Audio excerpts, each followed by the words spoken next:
that's all for Savannah Jazz Festival Sunday. The Savannah-Safe Jazz Festival continues streaming online today at 3 o'clock. Visit wsav.com/Savannah Jazz Festival to watch. We hope you enjoyed it. I'm Kim Gusby. Thank you for watching.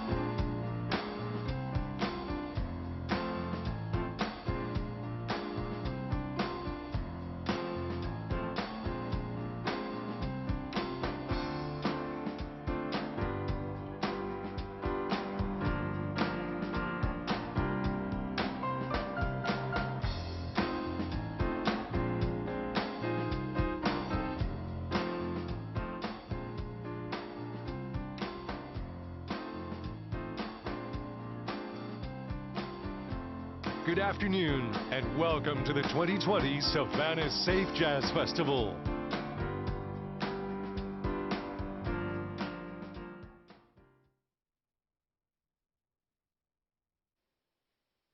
Welcome to the Savannah-Safe Jazz Festival 2020, coming to you live from the Ships of the Sea Museum in beautiful downtown Savannah. Thank you for joining us today. Today is B3 Sunday.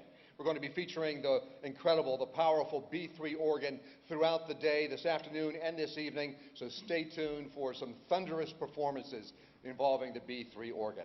This year we welcome music lovers from around the world as we're streaming our performances to everywhere in the globe. We're trying to make it a safe festival. We're restricting the number of people in our studio audience and making it possible for you at home to see what will be an incredible day number 4 of the Savannah-Safe Jazz Festival. Now, putting on a festival like this takes a lot of effort and a lot of support. Our staunchest supporter is the city of Savannah. They've been with us since the very beginning of our festival 3 decades ago, and they're still with us today. We want to thank them for their continued support. Also, our area Ford dealerships and WSAV Television, which is providing our services to make it possible to stream live to you at home.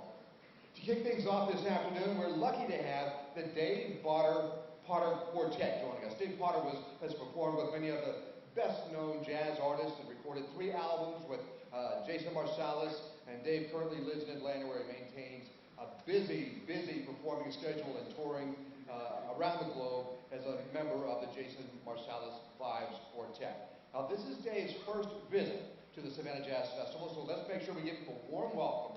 He has got an all-star band with him today that is on par with any you will hear anywhere. So please welcome the Dave Potter Quartet. 1, 2, 1, 2, 1, 2, 3, 4.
Thank you very much. Because we only have a little bit of time here, there's so many good acts that are playing here today. I'm going to move it right along. Let me first very quickly introduce the fine gentleman that I had the blessing of playing with today. On the piano, Mr. Louis Harivo. Please give him a round of applause. On the bass, Mr. Terrell Montgomery. Please give him some love. On the tenor saxophone, Greg Tardy. Please give him a round of applause.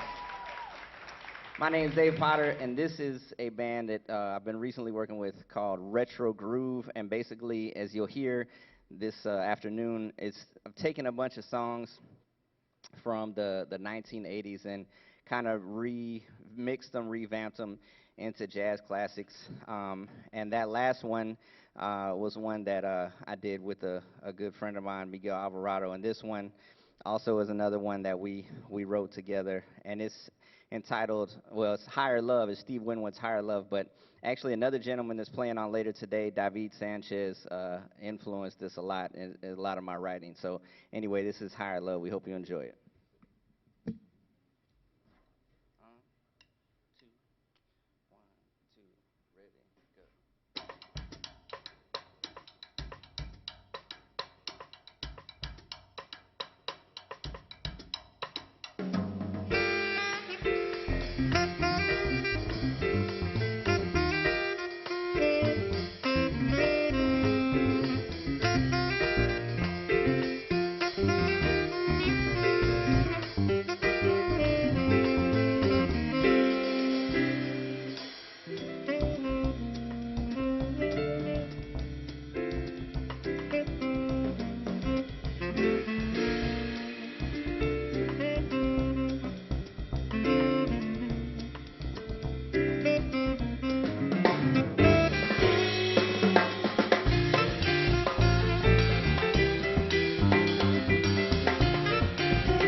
Thank you.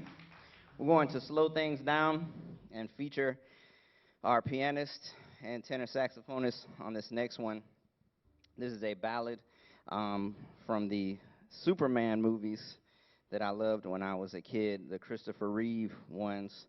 And this one is from the movies is when Superman first takes Lois Lane up in the air when she first meets him and to do an interview. And this one is called The Flying Sequence. We hope you enjoy it.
Louis Harryville on the piano, Greg Tardy on the saxophone, Terrell Montgomery on the bass.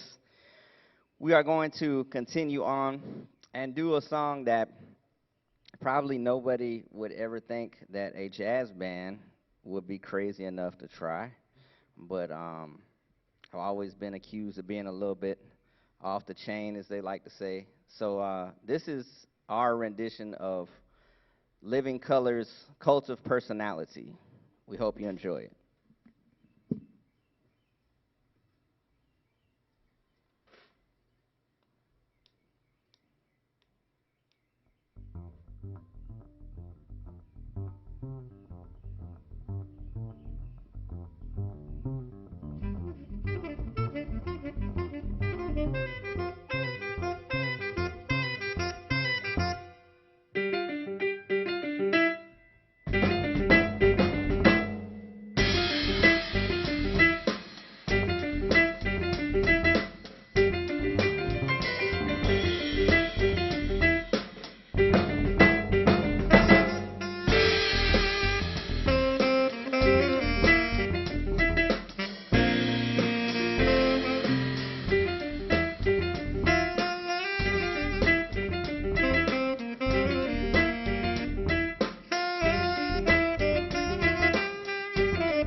Thank you. Man, that one takes a lot out of you. I don't know how some of those heavy metal guys can do that for like an hour and a half. That is probably why there is a high correlation between substance abuse and that style of music. But I digress. Um, we are going to we actually have room to do those two. We got done faster with these than I thought. So we're going to do one, pull back out, guys, you got it all. And this is one, actually, that was from a family of musicians. Everybody thinks about the Jacksons and also DeBarge, but there was another family that was in like the R&B vein, and that was the group of Samoan kids called the Jets. And this was one of their big hits, and it's actually got some very interesting harmony for a normal pop song. And this was You Got It All, so we hope you enjoy it.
Thank you.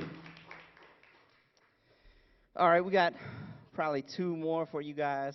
You've been a great audience. Thank you to the people that showed up live in person. I know there was supposed to be a lot more, but it makes a big difference for us to play in front of someone. I know probably all of us at this point have done some performances where it's just us in a room somewhere. I was telling Terrell here that I did one for a festival, and the cameraman literally walked into the room.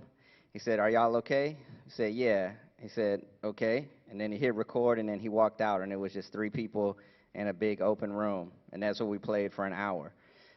So that is definitely not conducive to the normal ebb and flow of a live jazz performance. So it's great to have some people that are out here in the audience, and thank you so much to the Savannah Jazz Festival for having us. I've been to the festival before as a patron and a music fan, but it's a pleasure and a blessing to be able to play here as a leader with my group. Thank you so much to Teddy Adams, and thank you to Paula and everybody at the Savannah Jazz Festival for having us and treating us like royalty. We really appreciate that. And again, thank you to everybody who's tuning in to check us out. So this next song is actually a song that was written by the writing team, and they actually had a lot of hits kind of behind the scenes, but of Kenny Loggins and Michael McDonald. And this tune was made famous when Michael McDonald was the lead singer of the Doobie Brothers. And this is a song that I always thought, even before I was a fan of jazz music, that I thought, wow, it has a very unique sound to it. And then when I started checking it out and trying to think about, man, this would actually work as a jazz song because it has some very interesting harmonic motion in the tune, but it makes sense because of those two guys were very skilled musicians and songwriters. So this is our rendition of What a Fool Believes.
Okay, we're gonna play a very, very, very fast version of a Michael Jackson made popular tune written by Stevie Wonder called "I Can't Help It."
Thanks so much. Please stick around for an old plain compatriot of mine, Brian Miller, also coming from North Carolina, at least I think so. But thank you so much. God bless. Good night.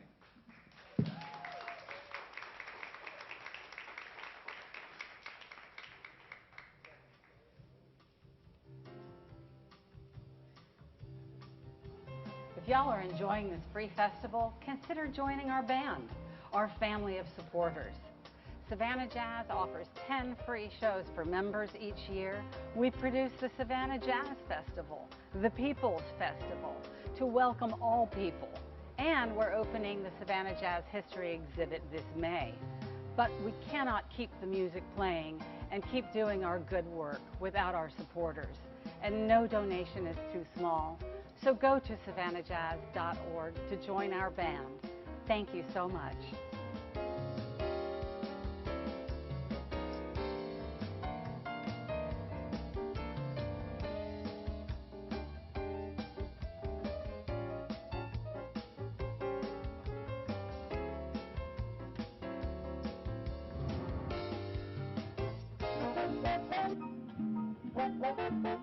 From the very start, the legendary trombonist Teddy Adams has been part of the Savannah Jazz Festival. In fact, he's one of the reasons it's here in the first place. Along with Ben Tucker, Tom Glazer, Isadora Karff, and Boo Hornstein. We started it in 1983. I feel very good about it. And in addition to that, it's always been free and open to the public. That's very important. Why is that so important to you?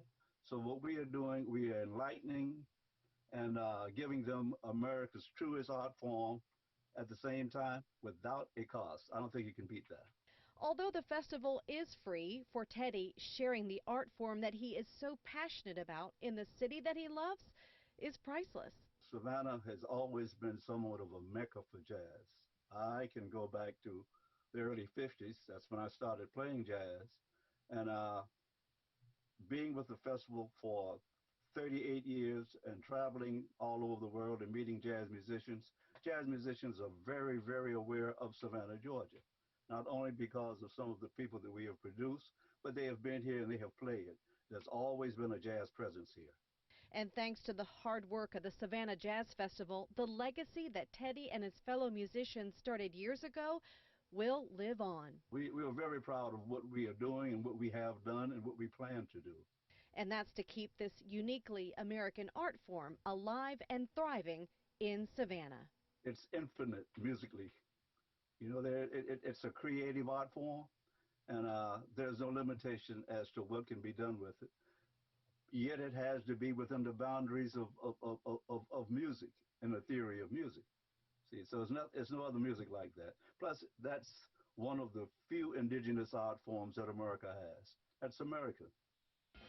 Hello everyone, I'm Patty Turner. We hope you're enjoying the Savannah-Safe Jazz Festival. We're in the final day. We've had so many great performances already. We have more to come today on what's being called B3 Sunday. Joining us right now, one of the featured performers is Brian Miller. Brian, it's so good to have you back in Savannah. So great to be back. Thank you for having me. This is your second time, right, performing at this festival? It is. I was here 2 years ago celebrating my 40th birthday, and I've got an upcoming birthday on this Tuesday.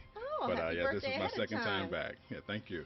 Well, we're glad to have you here, and we're so glad that the festival is continuing. It took a lot of effort to make it happen this year, so we're glad you're here. And this is your first live performance, right, since the coronavirus? It is my first traveled performance since the coronavirus, yeah. So it's, you know, we've had a few things to open back up back in my hometown in Durham and locally, you know, wedding things, that kind of thing. But this is my first traveled performance since the pandemic, yeah, so. Well, I know you're a saxophonist, but today is B3 Sunday. Right. So we're celebrating the famous electric organ. Right. What is so special about B3 Jazz? I mean, you can't beat the authentic sound of a B3. You know, as they say, often imitated, never duplicated. You know, that B3, and it goes right to my roots personally, because I began playing in the church. And so the Hammond B3 organ, you know, that is the staple of, you know, your southern churches. And it's just really it's really fun to be taking a part of the festival. And on this particular day, there's a little bit of per se a testimony that I'll share once I take the stage. Just something that life threw at my family in this week, you know, and just thank God, you know, he showed his power and his might in keeping one of my loved ones safe. So I'm just really happy to be here and excited to get on stage. All right. Well, we're glad to hear that, you know, you've been blessed. Yes, Things are I okay. have. Yes. We'll hear what the rest of it when you get on stage. Yes. But I know your wife is watching. You got a special message for yeah, her. my You baby's can watch watching. on live stream. My baby Ty, or Uh-huh. Taisha. She won't like that I said her whole name. But Ty is watching, as well as my daughters Kyle, Tyler, and Adrian. So I love you all, and Dad'll be home soon. Oh, very nice. Okay, what are you going to perform today? What can we expect from you? So I am going to do a. So like I said, the church is definitely my roots, and I've not strayed away from that. Even though I'm jazz trained and classically trained as well. But you know, my backing and my initial start came in the church. And I'll never forget that, and I'll never not pay homage to that. Anytime I get a chance to play, one of the greatest compliments that was ever given to me was someone learned. They said, "Man, you got to play in your church." I was like, "Yeah, I do." They said, "Man, I can hear it." And that is just like the greatest compliment to me, music, you know, right? is that, you know, the light of God is able to shine through my music. So I'm really just thankful for the opportunities that he's given me and that are yet to come as well. And I'm grateful to be back here at the Savannah Jazz Festival. All right, we can't wait to see you on stage. Thank you, Brian Miller. Thank you so much. We are just a couple of minutes away from additional live music from the Savannah-Safe Jazz Festival. If you would please find and take your seats here in the studio audience. We're just a couple of minutes away from more music. I would like to remind you to please fill out one of the surveys this afternoon. The information you provide tells us a lot of information that helps us attract funding for future concerts and festivals for the jazz organization here in Savannah. Also, you'll likely find on your table an application for membership to Savannah Jazz. If you would, please fill out one of those and become a member of Savannah Jazz. More live music in just a minute.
Stick around, there's more jazz coming up. Please stand by.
Savannah Jazz Festival performance of Brian Miller is brought to you by Jody Jazz.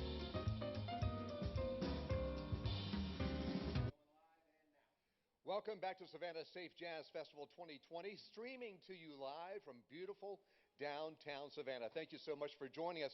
I got the word just a few minutes ago that as of last night, that was the third night of our festival so far, we've reached in excess of 80,000 people by streaming our festival live on the internet. Thank you, everybody who's tuning in and watching what has been an incredible festival so far. A lot of the reason why we were able to bring this festival to you is because of the support we get from the city of Savannah. We can't thank them enough, along with our area Ford dealers and WSAV Television for providing the services to stream the festival to you. We want to thank you for being here and staying with us not only this afternoon, but this evening as things really begin to heat up, as this is B3 Sunday. You'll learn why as the evening progresses. Now, when it comes to jazz, one of the instruments that really personifies the sound of jazz is the saxophone. It's that reedy, pleading sound of a saxophone that reaches deep down into your soul and really makes you feel the music. Well, this evening, we're fortunate enough to have a two-time visitor to the Savannah Jazz Festival. We're lucky to have Brian Miller gracing our stage this evening. He's being backed by the Savannah Jazz House Rhythm Section.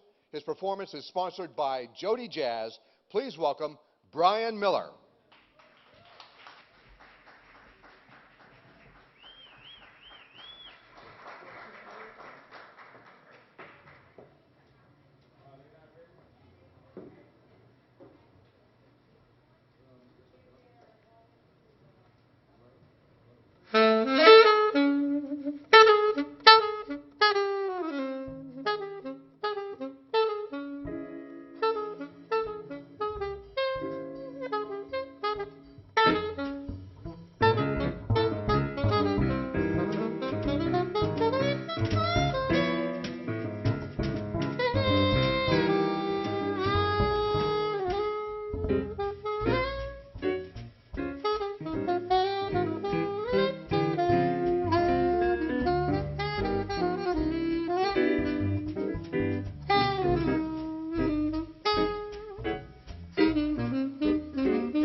Good afternoon. Thank you, Savannah, for having me back. I really appreciate the opportunity to come back and share with you all. It's so great to see those of you that are here. So great to know that there's a wide audience listening online. So thank you all for your support. Thank you to the festival. Thank you to this town, this city, for striving and pushing through to get this going and to keep it going. And you know, I'm really grateful to be back here. Thankful to this band that's backing me. How about it? Mr. Kevin Bell's on the piano, Mr. Delbert Felix on the bass, and Mr. John Lumpkin on the drums. So I certainly thank them for coming together and playing with me and hopefully making me sound good. I have to get this out the way, well, not in the way, but out the way. Hello, baby. My wife, Taisha. My 3 daughters, Tyler, Kyle, and Adrian. I love you all. Thank you all for supporting me. All right. So that first composition was entitled All the Things You Are, just a familiar jazz standard. And we're going to continue on, and we're going to bring a good buddy of mine, a friend now for about 5 or 6 years, I think, whom I met at the NAMM show out in Anaheim, California, who also is on the board, I believe, the president of the Savannah Jazz Foundation. So he's the president, and I'm thankful to have him to come up and play, Mr. Howard Paul. And we're going to continue with another standard that, if anyone were to ask me, I love Bird, I love Train, I love Sonny Rollins, I love Sonny Stitt, I love all those guys. The core to my heart breeds Julian Cannonball Adderley. And so we're going to perform a composition that I fell in love with his solo on, entitled Work Song.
Thank you so much. That was entitled The Work Song. And so I hear him saying he's going to stay for one more, and he is, but I'm just going to change it just a little bit. So I'm going to let Howard take a step down real quick. And but thank you, Howard. How about a hand for Mr. Howard Paul on guitar?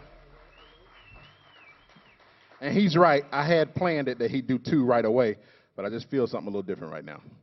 So those of you who may have read up about me or a little bit or something, or just even heard me say it, I don't contribute my talent or my gift to anything that I've done in particular that's so great.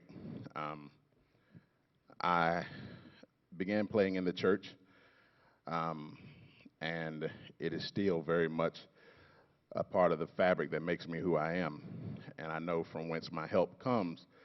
And I believe that my music is just a God-given ability, and I'm thankful for it. It is not something that everyone has, so I don't take it lightly. And I hope it's pleasing and satisfying to the ear of everyone listening at all times, but most of all, I hope it's pleasing to God, for He is the one that's given me my gift. This next composition that we're going to do is simply entitled, Yes, God is Real. And this,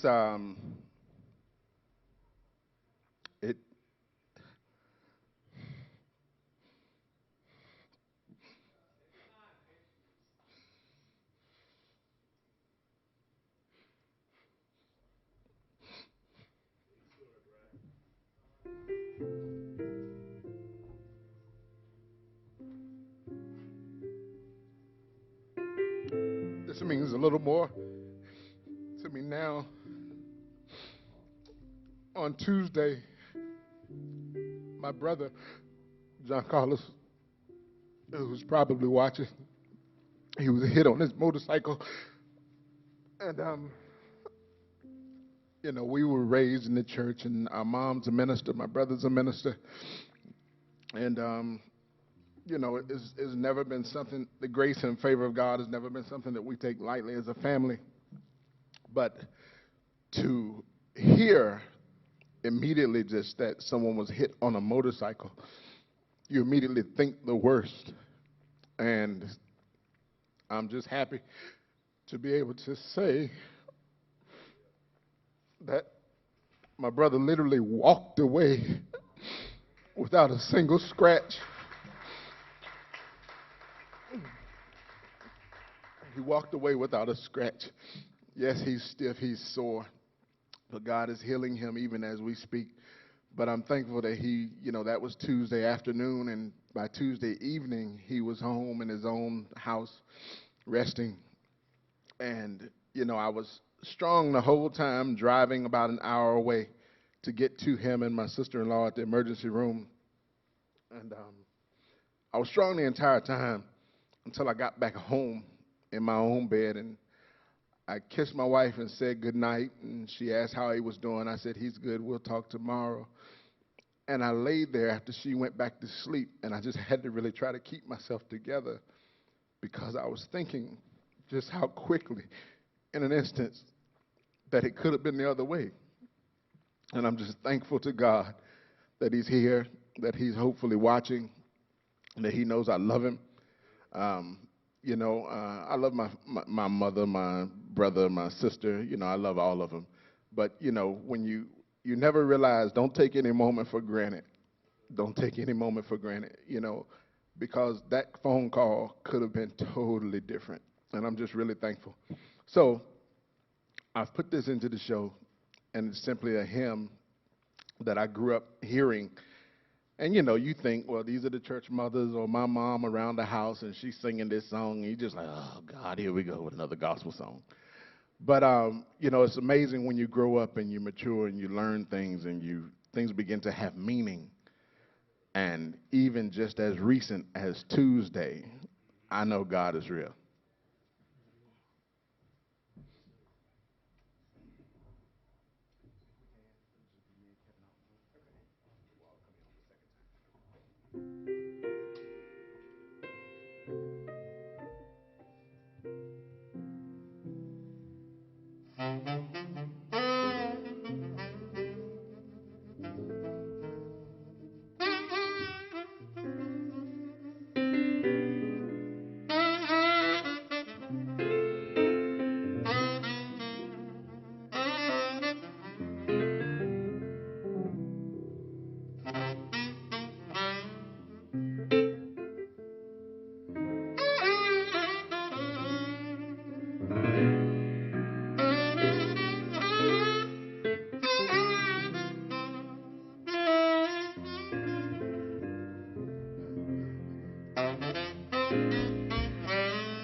And thank you all for bearing with me. My wife tells me I'm a waterhead. I tell her I'm not. But thank you all so much. This is a Latin composition entitled I'll Remember April. And it's going to feature Unknown to Him, our drummer, Mr. John Lumpkin. And we're going to let him set it up, and then we're going to play around with it, and hopefully you'll enjoy it.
Mr. John Lumpkin on the drums.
That was I'll Remember April.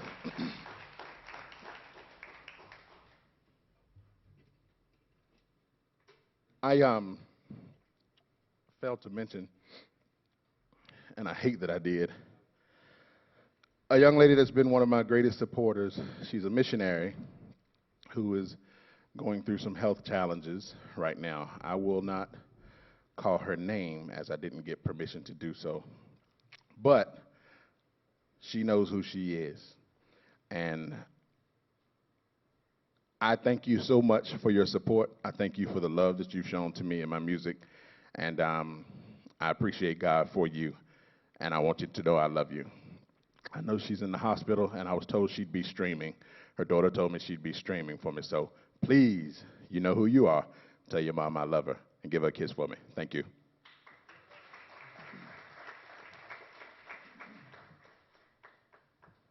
This next to last composition is a ballad I wrote for one of the luckiest women in the world. She got to marry me.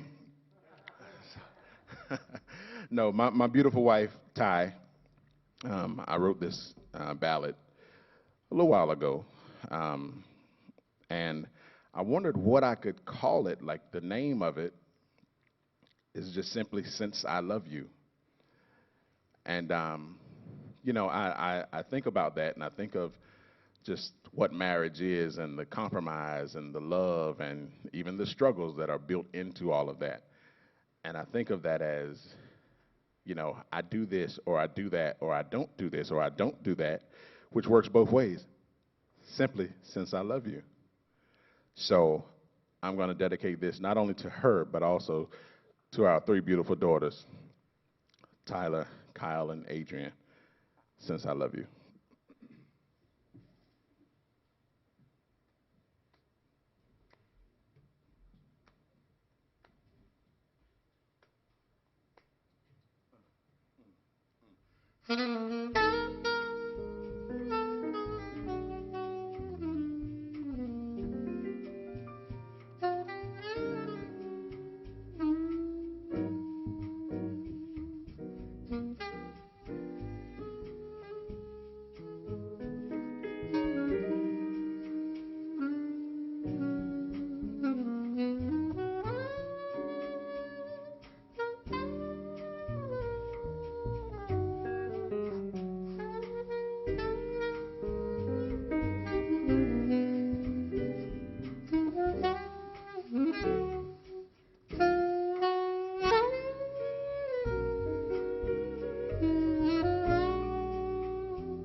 Thank you so much. That was entitled Since I Love You. So for our last composition, I think that'll be just about the time that we've been allowed. I'm going to bring up a gentleman that's been very encouraging and supportive in my life over about the last, I'd say about the last 5 or 6 years. And even before that, he didn't know that he was supporting me simply because he didn't know I was playing on his product. But a good friend of mine, a legendary guitarist back home, Mr. Kevin Wilson, advised me that I should come out to the NAMM show and out in Anaheim. That's generally done in every January, the winter NAMM anyway. And he said, come out there, man. You know, people need to hear you. You know, let people hear you and play and, you know, just make some contacts, rub some elbows with some people. And thankfully, this gentleman was at the Jody Jazz booth. And he's based right here out of Savannah. And the mouthpiece that you currently hear me performing on, and the mouthpiece that I've actually played on for about the last 7 or 8 years, actually, was a Jody Jazz mouthpiece. And so I'd like to welcome the gentleman that's partly responsible for me being here. And also, if you like what you hear, give me the credit. If you don't, blame him as his mouthpiece. But Mr. Jody Espina, president of Jody Jazz saxophone and clarinet mouthpieces. I'm honored to be an endorsee. I'm honored to be an endorsee of the company. And he's been very generous and gracious to me and getting me here and also with some other things. So I'm really thankful and appreciative of you, man. And I appreciate your encouragement, even though it comes very harshly. Jody's been telling me, man, do an album, do an album, do an album. And I'm like, man, it's coming, it's coming. I don't know when, but it's coming. But I'm thankful for your support, definitely, and I'm very thankful to have you to come up and play on this composition with us. This is going to be our closer, and it's a jazz standard. It's simply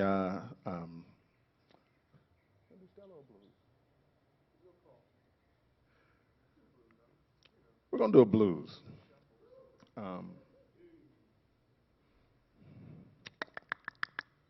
Yeah, we're going to do a blues. We're going to get it together in just a second.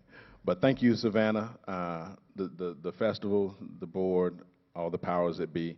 Thank you, the citizens of Savannah, for welcoming me once again. Thank you all for having me back. I don't count it anything other than an honor and a privilege to be able to come back just 2 years after my debut down here. So thank you all so much. I love you.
Thank you so much, Savannah. Thank you all. Please stick around and enjoy the rest of the acts.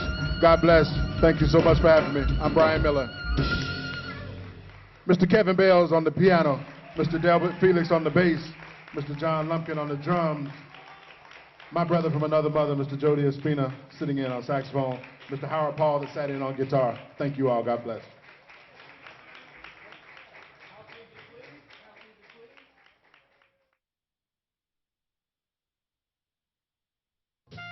If you're enjoying this free festival, consider joining Savannah Jazz, a nonprofit organization formed to help jazz thrive in Savannah. Savannah Jazz offers 10 free jazz shows for members each year. Savannah Jazz is opening the Savannah Jazz History exhibit in May. However, the music won't continue to play without supporters. Join or donate to Savannah Jazz. Visit savannahjazz.org and remember, no donation is too small.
All right, everyone, we hope you're enjoying this Sunday, B3 Sunday here at the Savannah Jazz Festival. We're coming to you from the beautiful Ships of the Sea Maritime Museum in historic downtown Savannah. And right now we have Ike Stubblefield with us right now. Ike, it's so good to have you here again. Oh, thanks for having me. Yeah, this is fun. So how many years have you done this? You know, with everything going on. Exactly. With the coronavirus, you know, many of the performers haven't been able to perform live. And you were telling me a minute ago that this will be your first live performance, right, in a while? Since March, yeah. So. It's great to bring everybody together like that. Oh, yeah, yeah. Okay, well, you are called the master of the modern Hammond B3 organ. And today is B3 Sunday. Yay! Yay, I know. We're looking forward to it. So tell us why the Hammond B3 organ is so special. It's very unique. I mean, it's been around since the early 50s in one form or another, but it's an extremely versatile instrument. Blues, jazz, gospel, R&B, you name it. The color span on it is just overwhelmingly versatile. And of course you have bass pedals where you can actually, it's a very unique instrument. Well, you were saying earlier before our interview started that for you it's like you put all the ingredients together and it just works somehow. Well, or you make it work. Well, it's like cooking. You know, I'm a pretty decent cook, and it depends on what dish you're trying to cook or what recipe you're working with. And for me, musicians are like ingredients for me. You know, you don't use the same ones if you're gonna cook a bake a cake, and then the same ingredients as making a steak. But it's all fun. You know, it's very versatile. Well, let's talk about your career, because you have played with some of the greats. You played with B.B. King, George Benson, Al Green, Eric Clapton, the Four Tops, just to name a few of them. Who's your favorite, if you want to? Oh gosh, I could if you could pick just one. They're all different flavors. Here I go with the cooking, but you know, I don't really have any favorite. They all have their own different style, and they're unique. And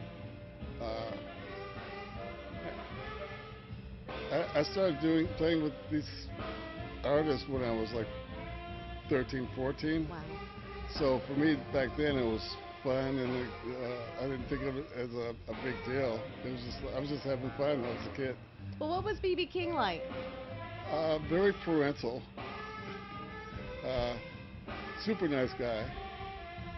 He kind of took me in his wing and showed me, you know, what was proper etiquette and learning scales and stuff. And actually most of the people that I worked with back then were like that, with younger. Everybody really supported each other. Well, we talked about this being your first live performance in a while, but after the festival's over, you're going to have actually a pay-per-view channel that people can watch you on? Well, yeah, that's all this is going. Everybody's going into live streaming, and I figured, well, you know, this is not going anywhere, but I don't want to put up a tip jar, virtual tip jar sort of thing. That's not kind of my style. But I went, well, you know, I can have like 4 series in a pay-per-view channel, and people can have a choice of subscribing to 1 or 2 or all, and have 1 series for teaching Hammond B3 organ techniques, and which would only be the only live pay-per-view series, and the other 3 would be pre-recorded, so the sound and the video would be perfect, and you know, for just live performances online, and then record those, make sure the lighting's right, and then have people with a choice. Just let the music go, right? Yeah, yeah. Well, that's a huge learning curve for me, but it's going to be worth it. But it's a way to keep the music going, and people Absolutely. can enjoy it just like they're enjoying the live stream right now. Yeah. Well, thank you, Ike, for joining us today. We can't wait to hear what you cook up on stage today. I'm going to give it a go.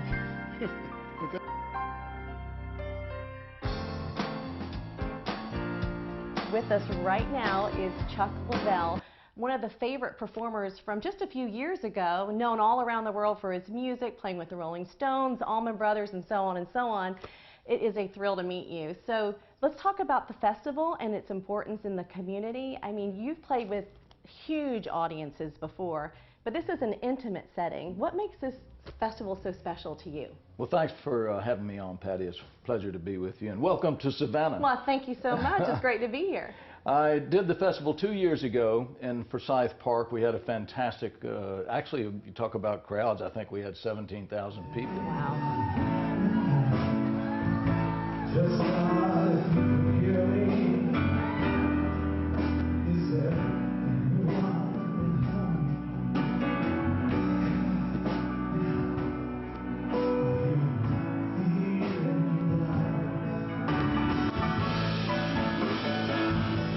This year it's going to be quite different.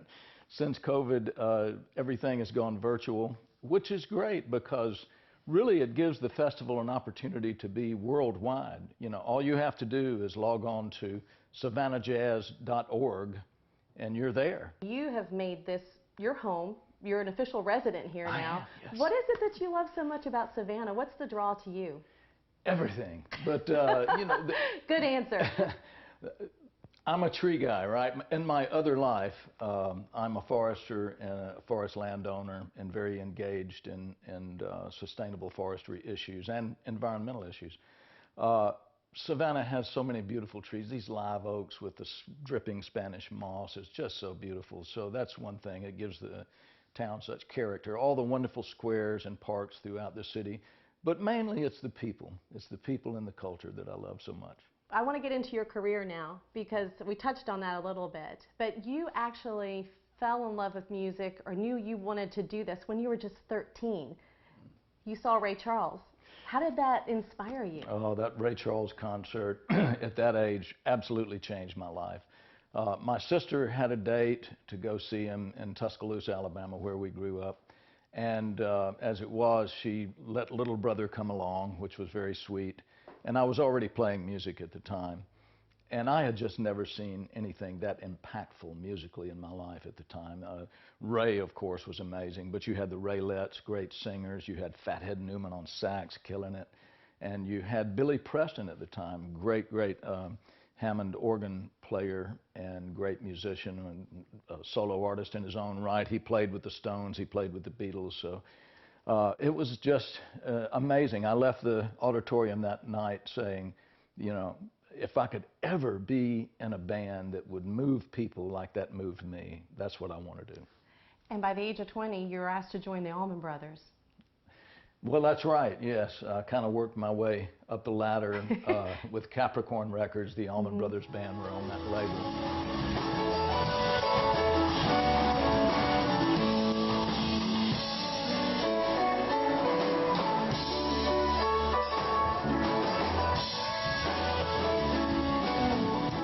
1972, they called me in and said, hey, would you like to join our band? Okay. Yeah, how long did it take you to think about that one? Well, about a millisecond, yes. So how did you get connected with the Rolling Stones? How did that relationship begin? Okay. Is there a short story? I'll try to make it quick. Bill Graham, who was known as the impresario of rock, he ran the Fillmore East, the Fillmore West. He was an enigmatic figure in rock and roll early on in the 60s and 70s. He loved the Allman Brothers Band, and we became very good friends.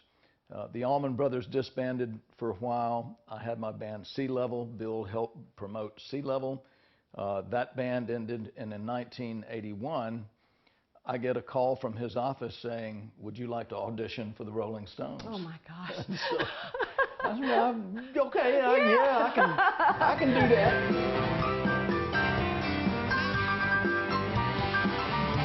What do we say, Lisa?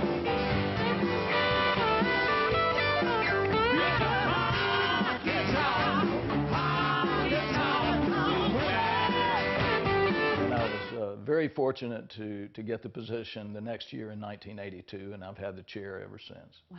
And you referred to yourself as the musical navigator for the Rolling Stones.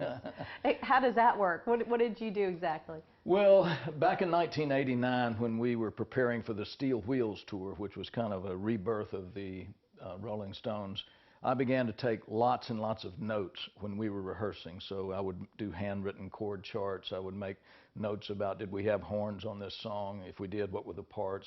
Were there background vocals? Did we change the arrangement for any reason? So I started compiling a book of all the songs every time we would rehearse. And through the years, now I have these 2 volumes that are about this thick. And I've kind of become the go-to guy, you know. I can't remember what the middle 8 is, but I bet Chuck does. Reminder that we have festival t-shirts and posters available for sale in the tent at the entrance to the venue. Be sure to stop by and pick up your memorabilia to remember this festival. Also, we have a few minutes before music resumes here on stage, so please take that time to fill out one of our surveys. The information you provide will help ensure we're able to bring you future jazz festivals and concerts to Savannah. And if you haven't already, start making your way to your seats as we're about to resume our program here at the Savannah-Safe Jazz Festival 2020. We'll be back with live music in just a moment.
Savannah Jazz Festival. I think I heard, I reported in our last break, we've reached a little bit over 80,000 people so far with our live streaming, and it's a great way to reach everybody and share the music that really stirs your soul. We want to thank the City of Savannah for providing its continued support for our festival year after year.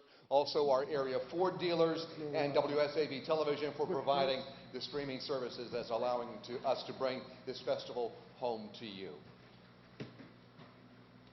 This is B3 Sunday. It's take on jazz that's going to probably knock you back in your seat just a little bit, because when you bring a B3 organ into the house, it's something you definitely feel and you will definitely experience. One of our B3 organ great players today is Ike Stubblefield. Check out this list of superstars he's performed with: George Benson, Eric Clapton, Curtis Mayfield, Marvin Gaye, Jerry Garcia, and B.B. King. And he's on our stage this afternoon. That's just a partial list. So please welcome Ike Stubblefield.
Wonderful, thank you. How's everybody doing out there? You okay? Oh, boy.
Oh boy, just trying to get warmed up here. We're going to do a little freedom jazz dance for you.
I want to thank everybody for coming out during these times.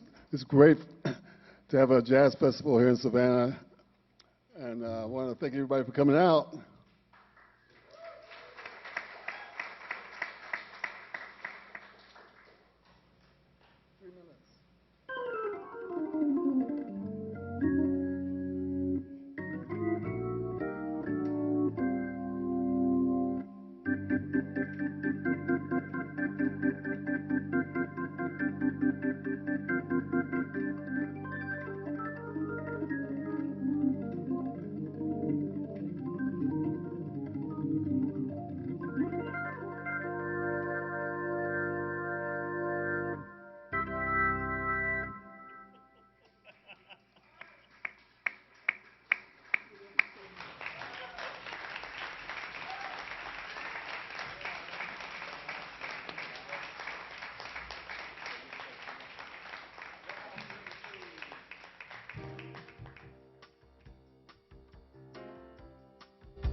If y'all are enjoying this free festival, consider joining our band, our family of supporters.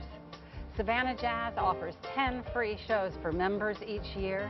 We produce the Savannah Jazz Festival, the People's Festival, to welcome all people. And we're opening the Savannah Jazz History exhibit this May. But we cannot keep the music playing and keep doing our good work without our supporters. And no donation is too small. So go to savannahjazz.org to join our band. Thank you so much.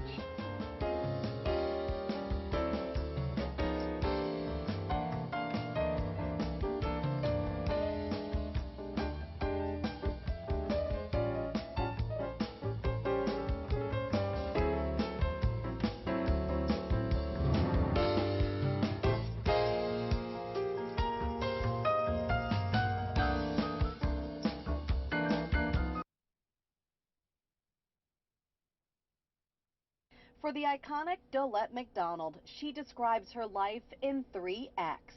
The first, her singing career, which began at a young age. I'm a church girl, and my mother was an evangelist. So she would drag me around as a little girl to to be the warm-up act for her, basically. And interestingly enough, it worked. You know, the collection plate was a little bit bigger when I was there. I always sang, never in a million years did I think that I would have a career, because I wasn't taught that. I was taught that I had to sing for the Lord. And so, needless to say, when I decided that I wanted to do something different, it wasn't received very well. So she eventually moved to New York, working odd jobs while trying to get noticed as a singer, which didn't take long. In the interim of going on all these auditions, there were people who were producers, record producers, and it was during disco. And so I got hired to sing studio recordings on disco music, and it evolved from there. One thing happened after another, and Act 1 was invented. Well, I was listening to Extra Special just a little while ago. Oh my goodness, I just want to get up and dance. Really? Something to have and to hold, and to give me so much pleasure. I feel my heart and soul. Well, how did you get connected with all these famous artists like Sting and the Rolling Stones? How did that happen? The same way the career evolved in word of mouth. One of her favorite bands was Talking Heads. You know, people ask me all the time if it was exciting. I have to say that I was on the outside looking in. I didn't realize what a gift I was given until well after I had moved on to Act 2. Well, Act 2 took her in a totally new direction. At a certain point, I just got tired of traveling, and I didn't know who I was. I moved to Naples, Florida to reinvent myself. That she did. She worked her way up in the hospitality industry, from a receptionist to being offered a job as general manager at a resort. And at 60, I was asked what I wanted to do when I grew up. And I said, I think I'd like to go back to singing. And that's what I did. Which brings us to what she calls the third act of her life: singing when she wants to and living where she wants to. Savannah. There's one word that I'd like to use, and that's home. I feel at home in Savannah. I left one of the most beautiful places in America to move to Savannah. And the reason why is because Savannah made me feel like I was at home. The music, the people, the energy, the history, everything about it so far for me has made me feel so welcome. And I came to Savannah and it was like a big hug. Savannah Jazz wants to know what you think and a little bit about you in our online survey. The more surveys we get, the more Savannah continues to support us because they show us how you feel about our festival. Visit savannahjazz.org/survey for the short survey and help us keep our support from the city of Savannah.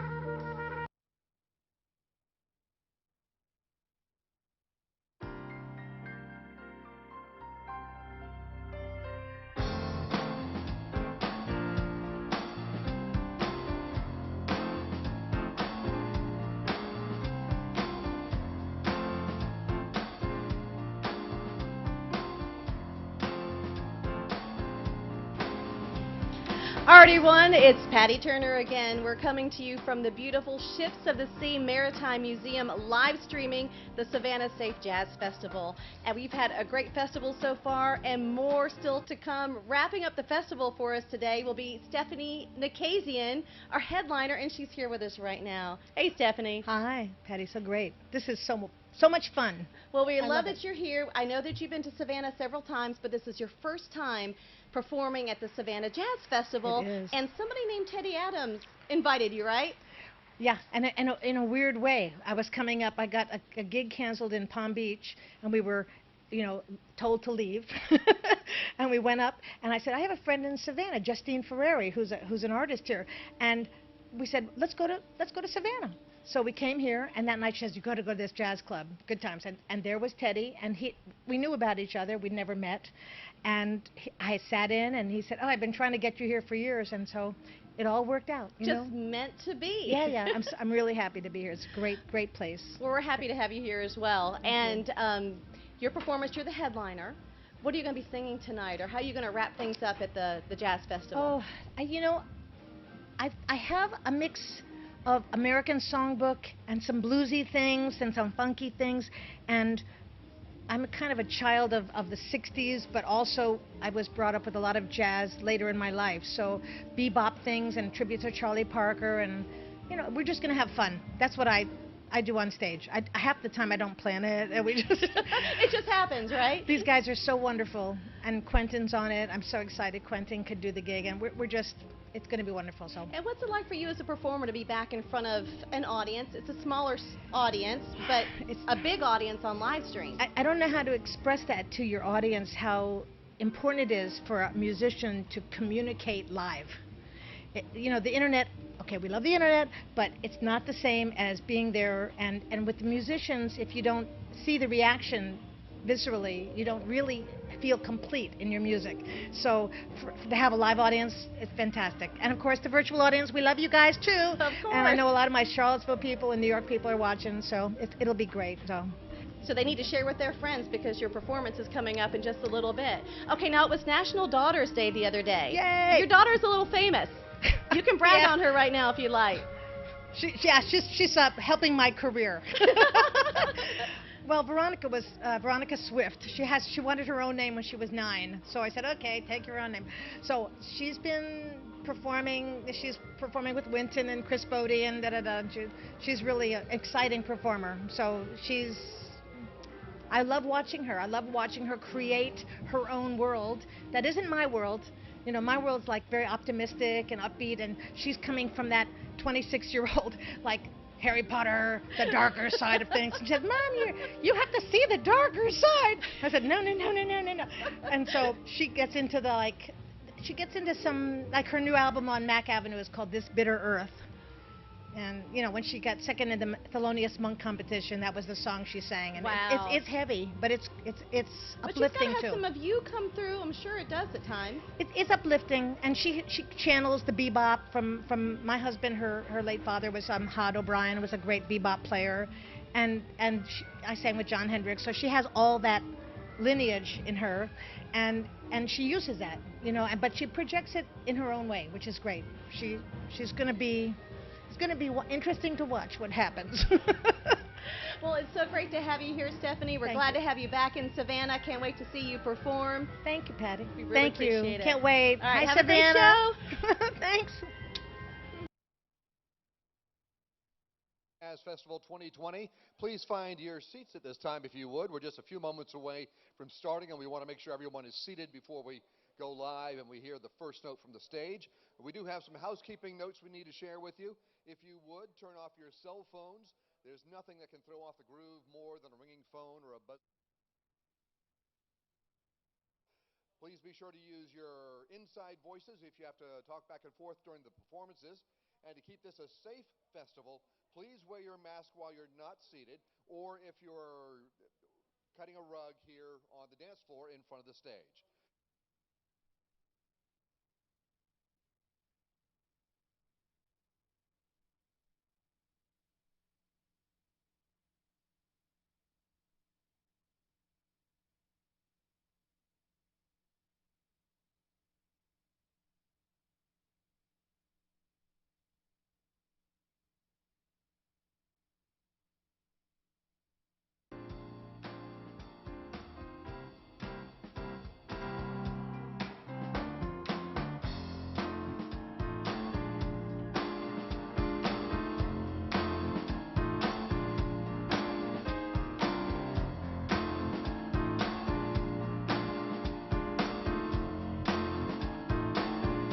Stick around, there's more jazz coming up. Please stand by.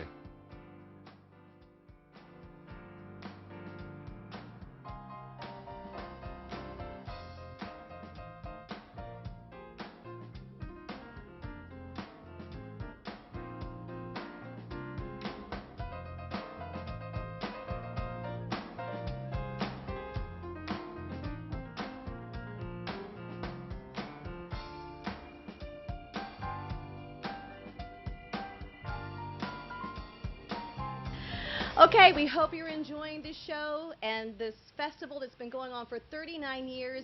The coronavirus did not stop us this year, so we're so excited to have it. And this is known as the People's Festival because it's always been free and accessible to everyone. But to make that happen, we have to have sponsors and donors. And one of our sponsors for this year's festival is joining us right now, Ford Southeast Dealers, represented by Daniel Reddick. He's with Metter Ford. So we're so glad to have you here, and thank you so much for what you're doing for the Savannah Jazz Festival. Well, it's an honor. Nice to meet everybody. But I want to say it is an honor to be here. I'm glad that the COVID didn't get us down this year. It's a wonderful event. Beautiful weather today, but hey, rain or shine, it's going to happen, right? It is. Hey, the show must go on. But I want to say thank you to Savannah and everybody to giving us the opportunity to support this wonderful cause, and it is a beautiful event. All right. Thank you so much, Daniel. Oh, thank you.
Savannah Jazz Festival performance of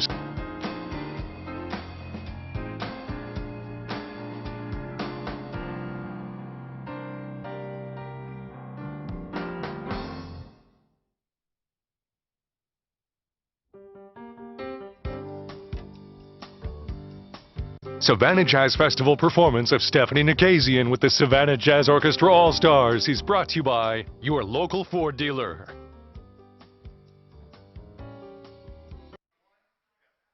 Welcome to the Savannah-Safe Jazz Festival 2020. It's our last night. Wow, what a great time we've been having here. How's our studio audience doing? How does it feel? Right. That's great. It's great to have live music. It's great to have live music, and I'm glad that we, with the help of our sponsors, can bring this live music to the whole world this year. First of all, a huge thanks to the city of Savannah, America's prettiest city. Give it up for Savannah. Y'all come and visit when it's safe to do so, but we couldn't do this without the visionary support of our wonderful city. So thank you, the city of Savannah. Also, we're live from this beautiful venue, the Ships of the Sea Maritime Museum. Thank you so much for being a lead sponsor, along with our other lead sponsors. We have WSAV. What a great collaborative production partner. Capital A Productions, Dick Broadcasting Radio, Minor Family Winery, Bob Faircloth, and the sponsor of tonight's performance, the Ford Area Dealers. They've been with us for 3 years, and we hope they'll be here for several more. Thank you to the Ford Area Dealers. It is now my distinct pleasure to welcome not only one of the world's greatest jazz singers, but also a select number of the members of the Savannah Jazz Orchestra. For 39 years, Savannah Jazz has been charged with running the Savannah Jazz Orchestra. And so tonight we couldn't gather on stage with our full 17-piece orchestra, so we're safe. So we have great dedicated and select members of the Savannah Jazz Orchestra here to support the great jazz singer Stephanie Nakasian. Thank you so much and welcome.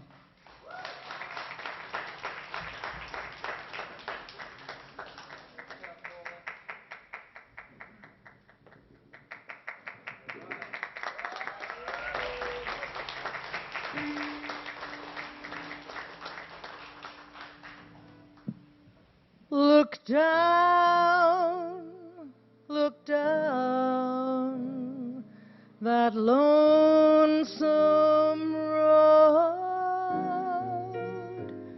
before you travel on. Look up and seek your maker, for Gabriel blows his horn.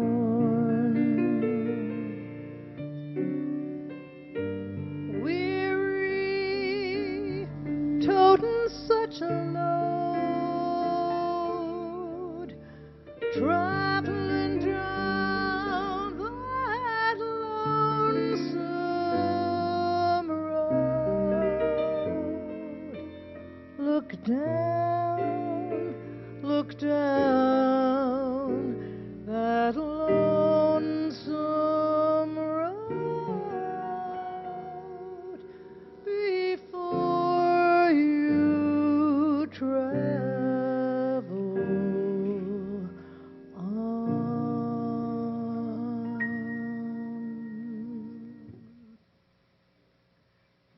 I look down that lonesome road before you travel on. Look up and seek your maker, for Gabriel blows his horn. Well, weary, toting such a load,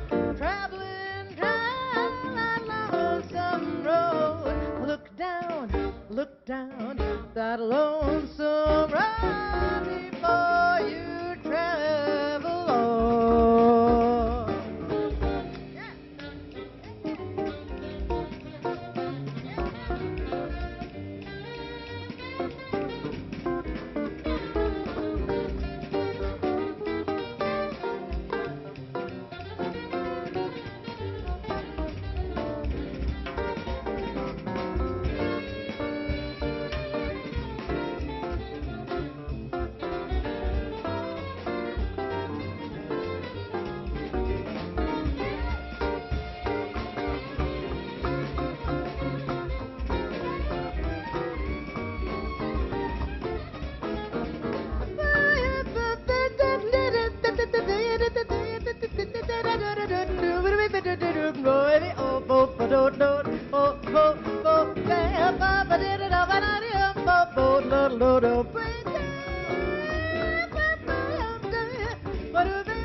Look down that lonesome road before you travel on.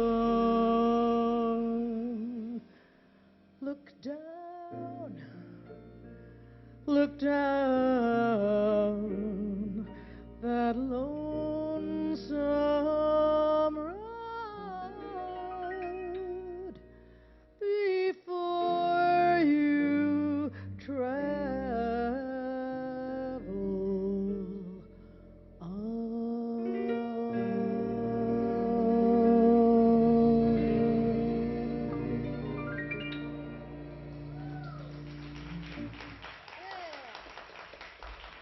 Thank you. 1, 2, 3, 4.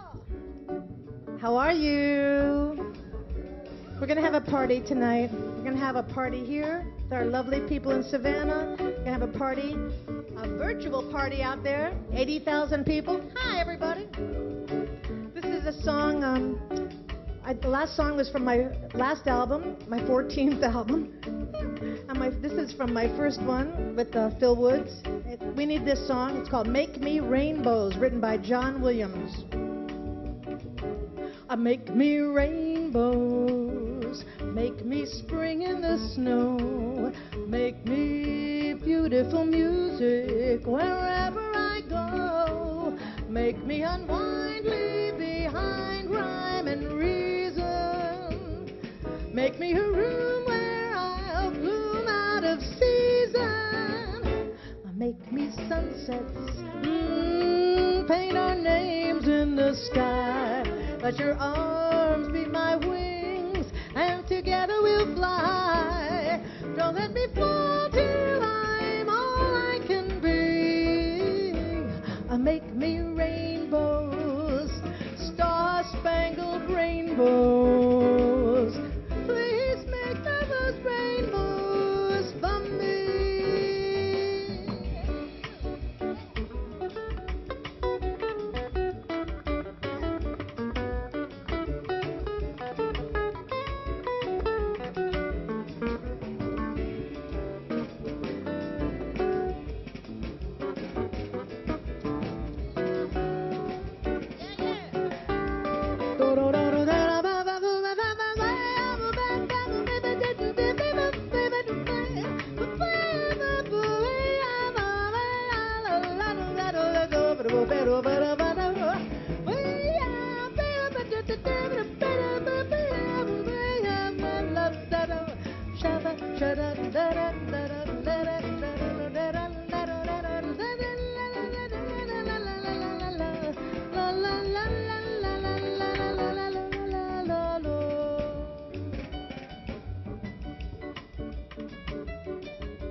Sky, let your arms be my wings, and together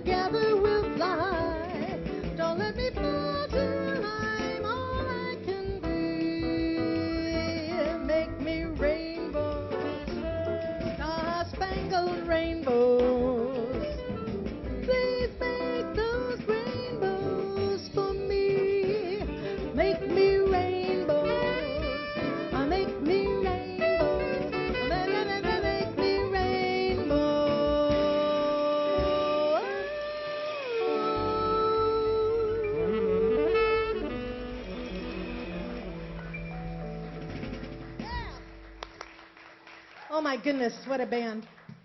Hi. Talk about Savannah All-Stars. This is like the world all-star band up here. So excited. I was here many years ago with the great Ben Tucker at Hannah's, Savannah. I had such a fun time. And I've done gigs at Kiowa Island and came up here in March. And we were escapees from Palm Beach, Florida, in March.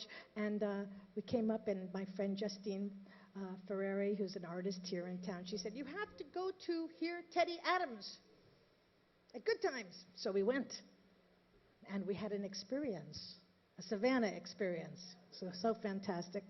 So I'm grateful to Teddy and to Paula and Howard and everybody who has invited us here. Thank you so much. You've got to meet, well, you know these guys. You guys are from Savannah, but the people, there's a little bit of a feedback thing. Thank you. Thank you. Thank you. Thank you. Okay, this guy, he's probably the most famous of all of ours. Certainly the richest. No, I'm just kidding. So, at the saxophone, everybody, they call me a mouthpiece. He's the mouthpiece expert. Jody Espina at the saxophone.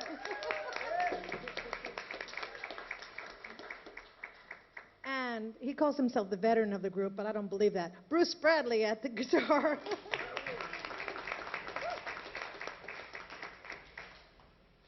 And we're going to call him Sir Eric, that he's now the Hall of Fame inductee. Sir Eric Jones at the piano.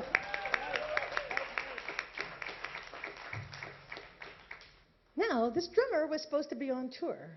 I would love to say that I sabotaged his tour so that he could be with us, but I didn't. But anyway, I'm so happy he's here. Sorry about the tour, Quentin, but he's just the best in the world, and I'm so thrilled. Quentin Baxter at the drums.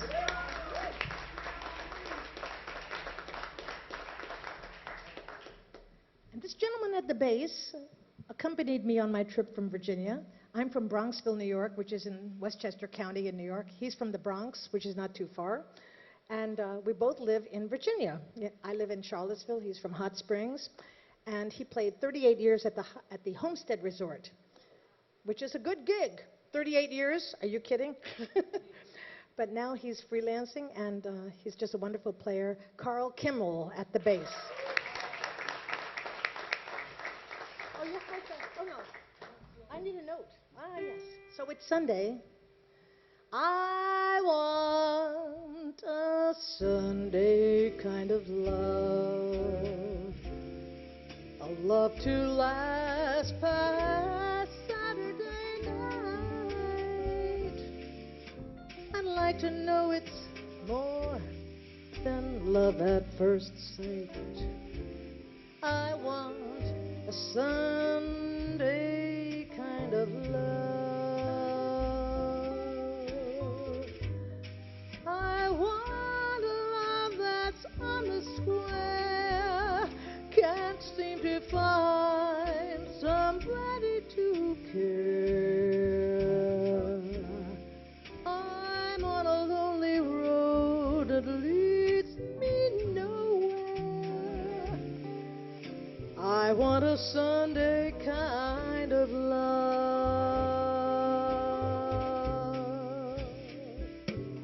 Well, I do my Sunday dreaming and all my Sunday scheming, every minute, every hour, every day. I'm hoping to discover that certain kind of lover who will show me the way. My arms, they need someone to enfold, to keep me warm when Mondays are cold. Love for all my life, to have and to hold. I want a Sunday kind of love.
discover that certain kind of lover who will show me the way. But I need someone to enforce to keep me warm when my days are cold. A love for all my life to have and to hold. I want a Sunday kind of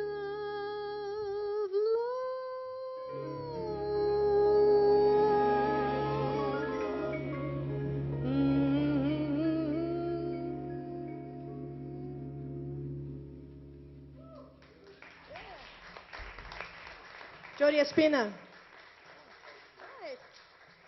Nice. Everybody happy? Forget your troubles. Come on, get happy. Okay, you're changing. Okay. This is a nice song that I can do for another day or two. It's called Maybe September. Feature Bruce. Oh, no. Oh, no, never mind. Oh, yeah, right. Thanks, guys. Loverman. Oh, yeah, the funky one. I never know what I'm doing. I worked with John Hendricks for 2 years, and John said if we knew what we were doing, we'd be pop stars. Ooh. One, two, three.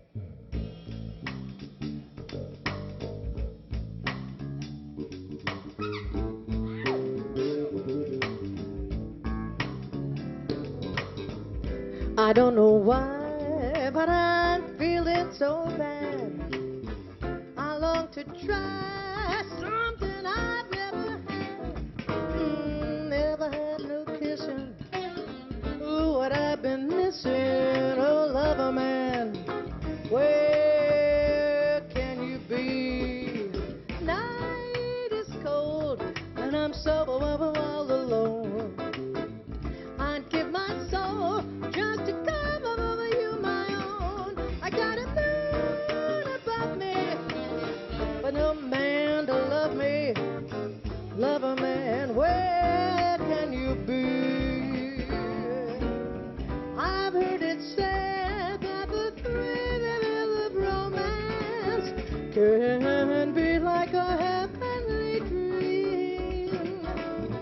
I go to bed with a prayer that you'll make love to me, strange as it seems. Someday we'll meet, you dry my tears, then whisper sweet, sweet little things in my ears. We'll be hugging and kissing. Oh, what I've been missing. Oh, the lover man, where can you be? Oh, oh, oh,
like a heavenly dream.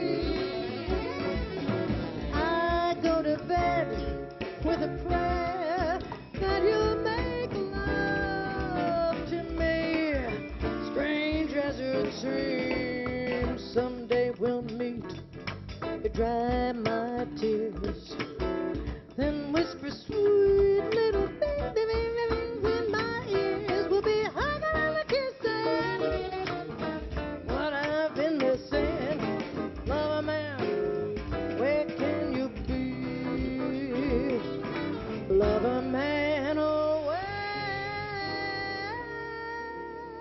can you be? Where can you be? Where can you be? Oh,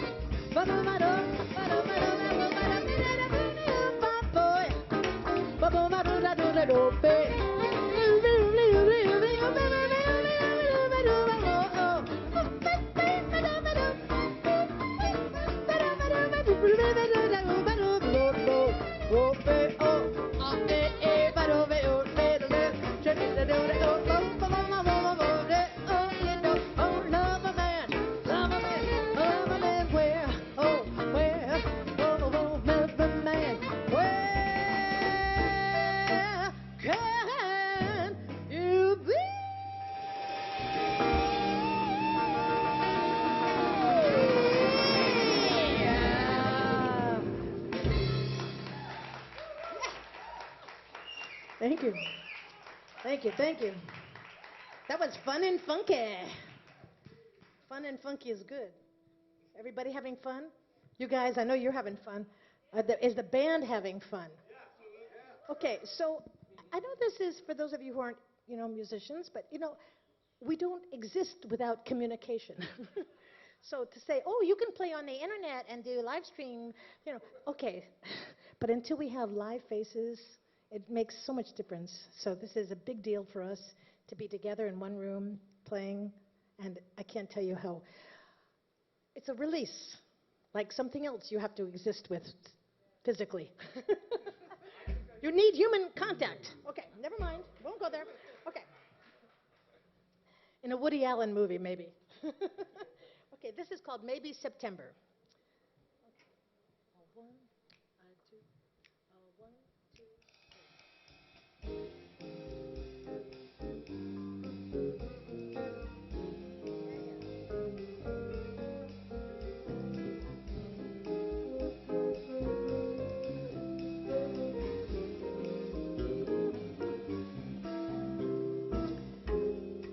maybe September I'll love again. Maybe a rainbow will catch me then. This little girl lost will find her way once more, just like before when lips were tender. The shade of a willow where love was born. That face on a pillow in early morn. I still see that golden day in all its splendor. Maybe September love will come again.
the shade of a willow where love was born.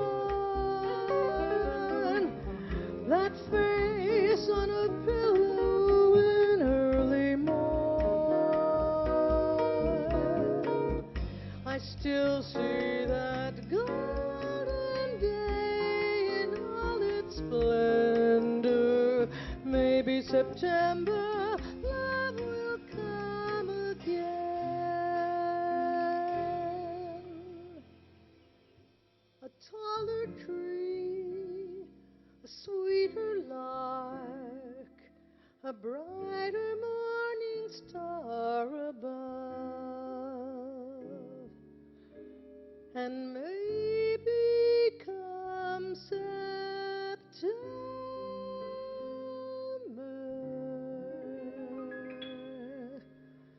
I'll share these wonders with my love.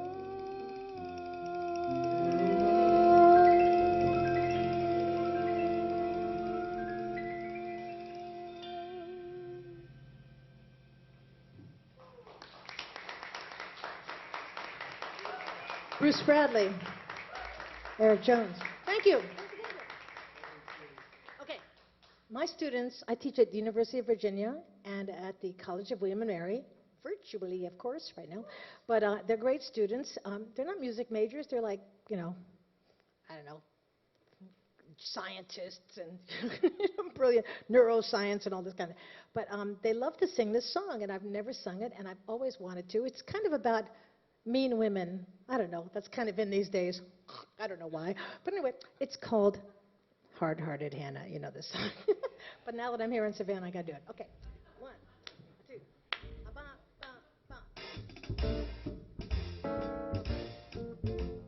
I like mean women. Once in a while. In old Savannah, I mean Savannah, the weather there is nice and warm. The climates of the southern brand. But here's what I don't understand.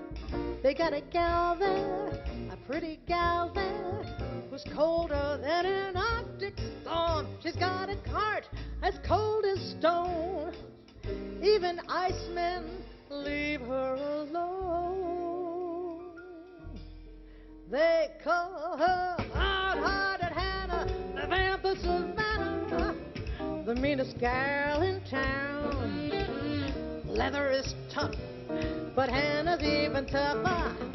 She is a girl that likes to see men suffer, to tease them and thrill them, to torture and kill them. Oh, it's her delight, they say. Well, I saw her at the seashore with a great big pan. There was Hannah pouring water on a drowning man. She's hard-hearted Hannah, the vamp of Savannah, G.I.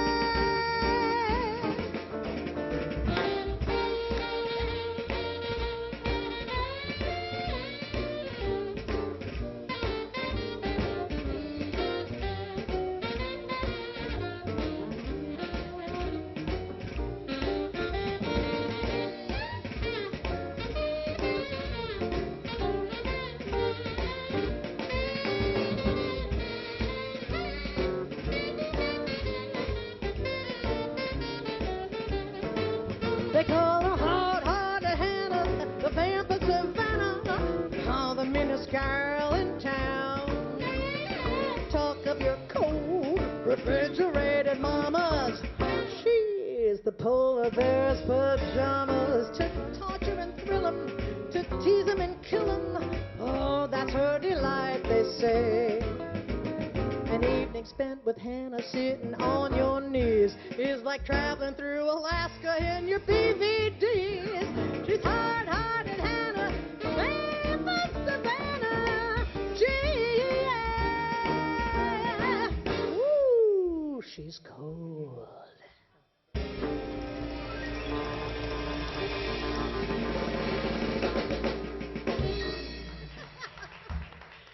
Thank you. Thank you. Okay, it's not politically correct. Okay. Women are nice. Everybody say it. Women are nice. Okay, so we're going to do this song. Eric is such a beautiful piano player. I'm so happy to meet him. We met yesterday, and just a thrill to get to know you personally and musically. This is a great song called Never Let Me Go.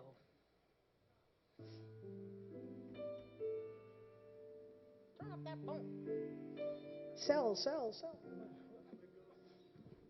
Okay. Uh-oh, I missed Carl's bass. I didn't. Thank you.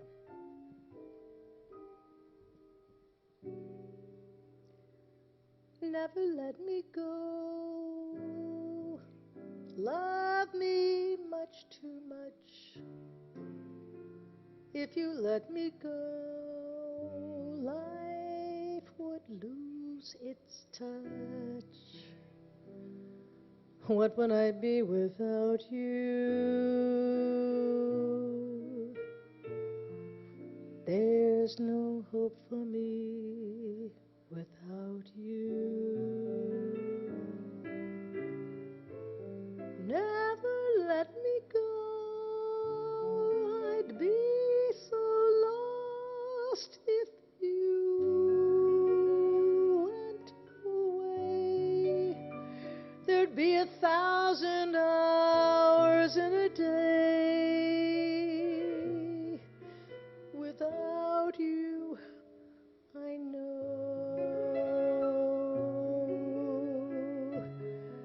Because of one caress, my world was overturned at the very start. All my bridges burned by my flaming heart. You wouldn't hurt me, would you? You couldn't leave me, could you? Never let me go. Never let me go.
As with one caress, my world was overturned at the very start.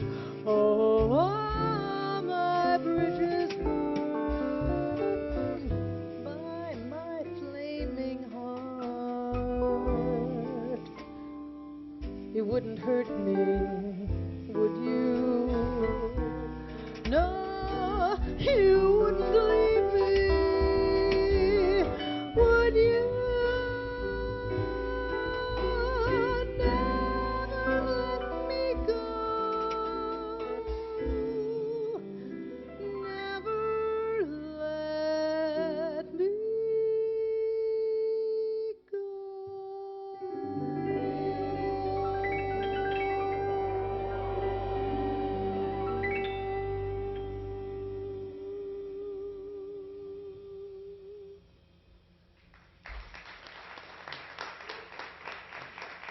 Thank you. Beautiful, guys. Beautiful. Thank you so much. I'm trying to remember what I'm doing. Okay, Sunday. It's Sunday. This is a great Sunday song. I love when I have Sunday gigs. Can I do my Sunday song? 1, 2, 3,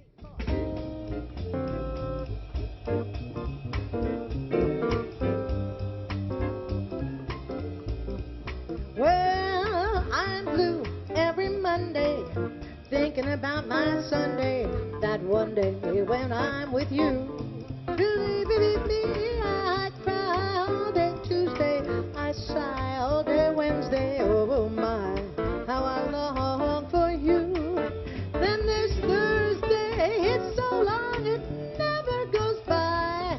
Friday makes me feel like I'm coming to die. After payday, baby, that's my fun day. Well, I'm shining all day Sunday, then one day when I'm with you. I cry Monday, thinking about my fucking Sunday.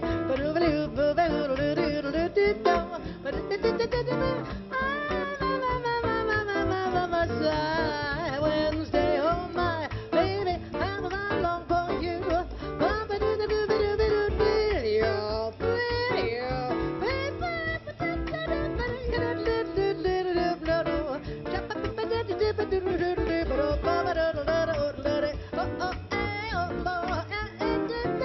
That one day when I'm with you.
Brendan.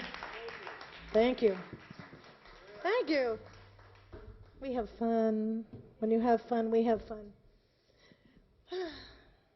Live interaction. I have a new company I'm going to start called the Committee to Reconnect. Okay, we're going to continue with a song by Wayne Shorter called Footprints. We're doing it a little different. I wrote a lyric that didn't have a melody, so I improvised the melody, so I hope you like it anyway. It's called Footprints.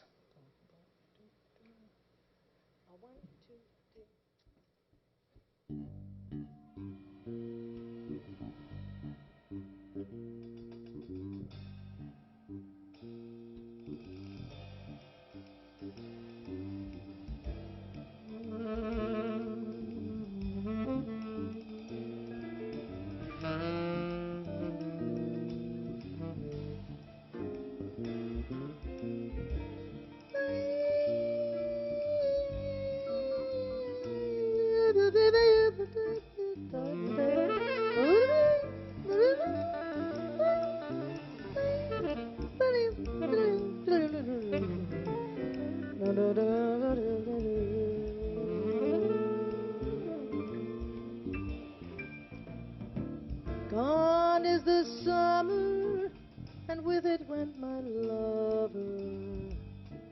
It's over forever. Gone are the evenings we spent with one another, walking by the water together. Gone are the footprints you made in the sand and my soul. Do you remember the whisper of the breezes? So fragile, so fleeting. Do you remember the pounding of the waves? The sound of my heart beating, your breathing. Stuck in September, surrounded by silence, alone.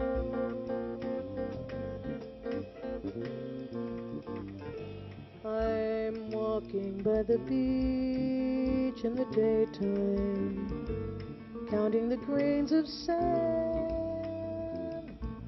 I'm breathing with the tides of the sea, wondering if you'll ever come back to me.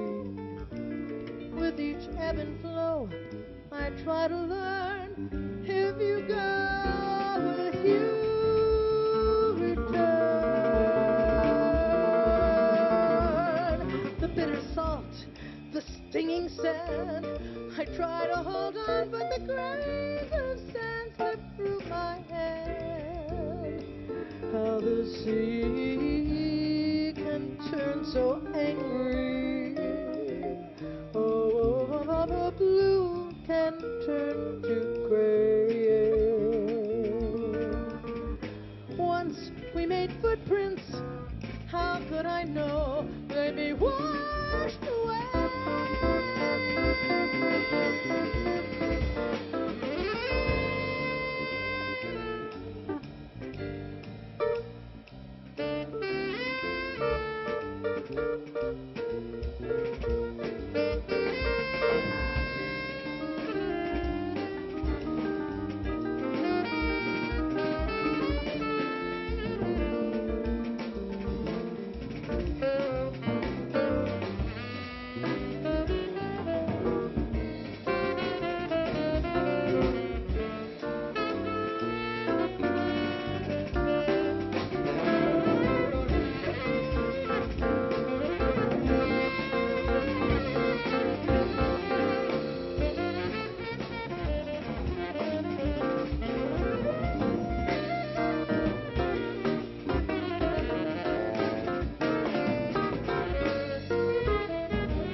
Summer's the season for sunny days and smiling and swimming and sailing. Autumn's the season for solitude and sorrow, sighing and surviving till tomorrow. Soon on the snow-covered shores there'll be footprints, but none of them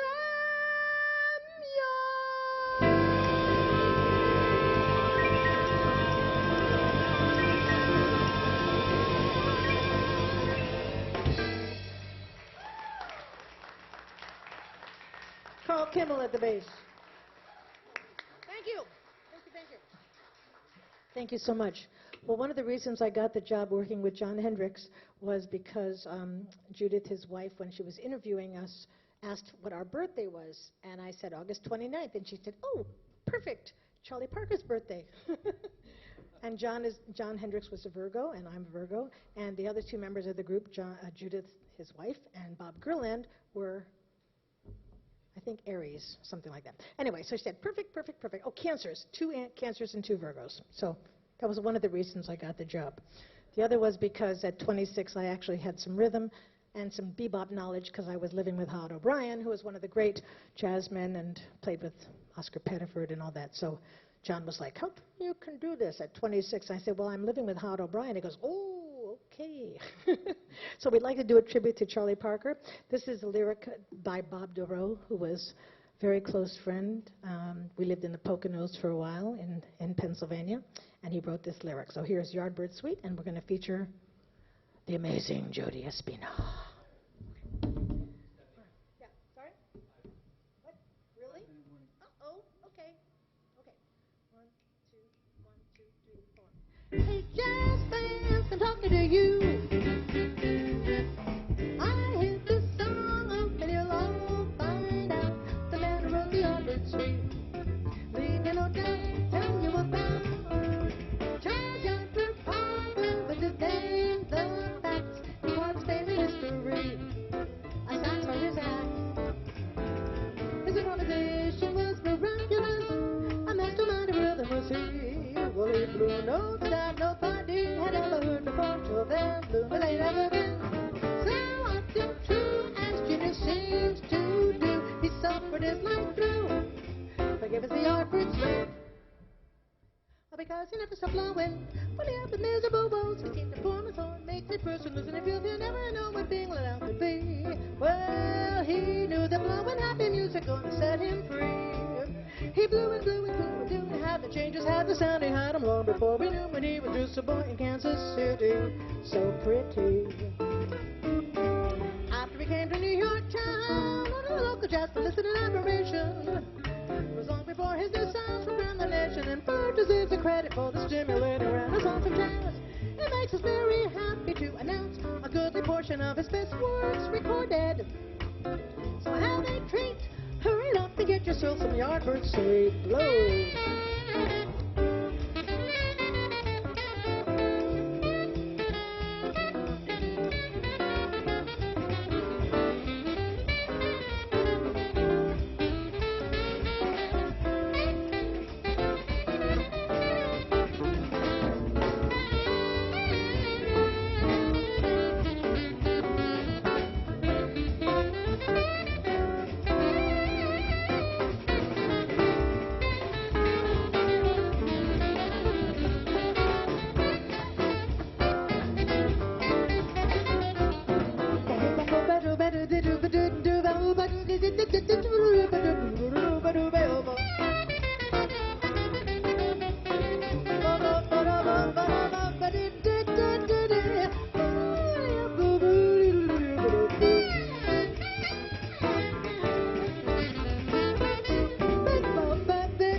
Quentin Baxter, Jody Espina. Okay, we're going to do, we're skipping through like 2 other songs. Okay, I guess I better come back because I have a lot more songs I didn't get to finish. Okay, so we're going to do, let's see. Yeah, oh, yeah, okay, well, maybe we can do this in 2 minutes. We'll do one chorus of it, okay? Chorus, F7. The road is long, with many a winding turn that leads us to who knows where, who knows where.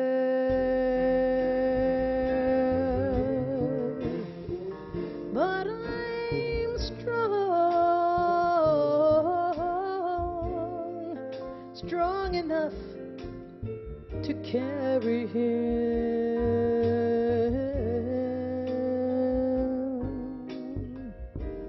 He ain't heavy, 'cause he's my brother. So on we go.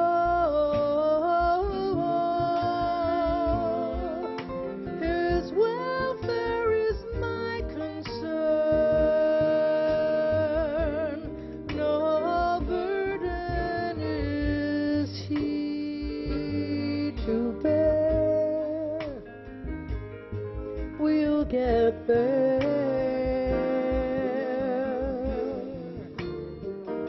And I know that he will not encumber me.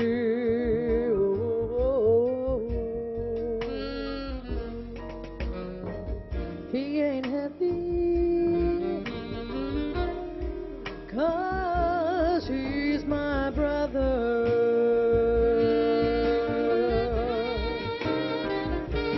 If I'm laid down and all, I'm laid down with sadness, that everyone's heart isn't filled with the gladness of love for one another. It's a long, long road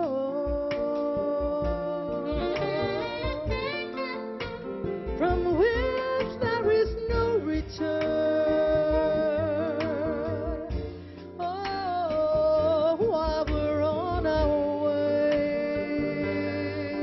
to there, why not share?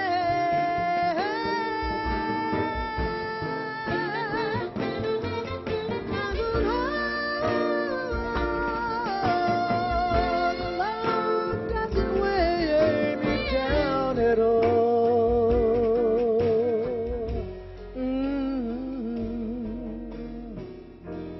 He ain't heavy, he's my brother. No, yeah, she's my sister. Yeah, yeah, yeah. Oh, he ain't heavy. Oh, he's my brother.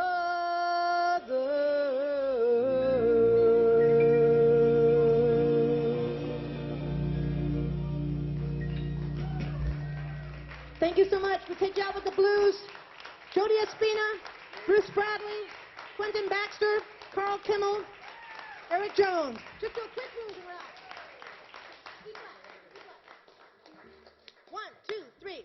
Times are getting tougher, prices getting steeper. He found himself a woman, but he couldn't keep her, 'cause times are getting tougher than tough. Yeah, things are getting rougher than rough. I work so hard for my money, I keep on spending the stuff. I want to thank you very much, Savannah. Thank you for being with us. Bump, bump, bat, boo, bop, whoa, whoa, whoa, whoa, whoa, whoa, whoa, whoa. You know what I mean? Whoa, whoa, whoa, whoa, whoa, whoa. Let's hear it for this band.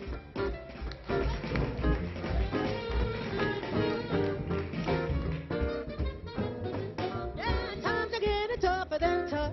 Yeah, things are getting rougher than rough.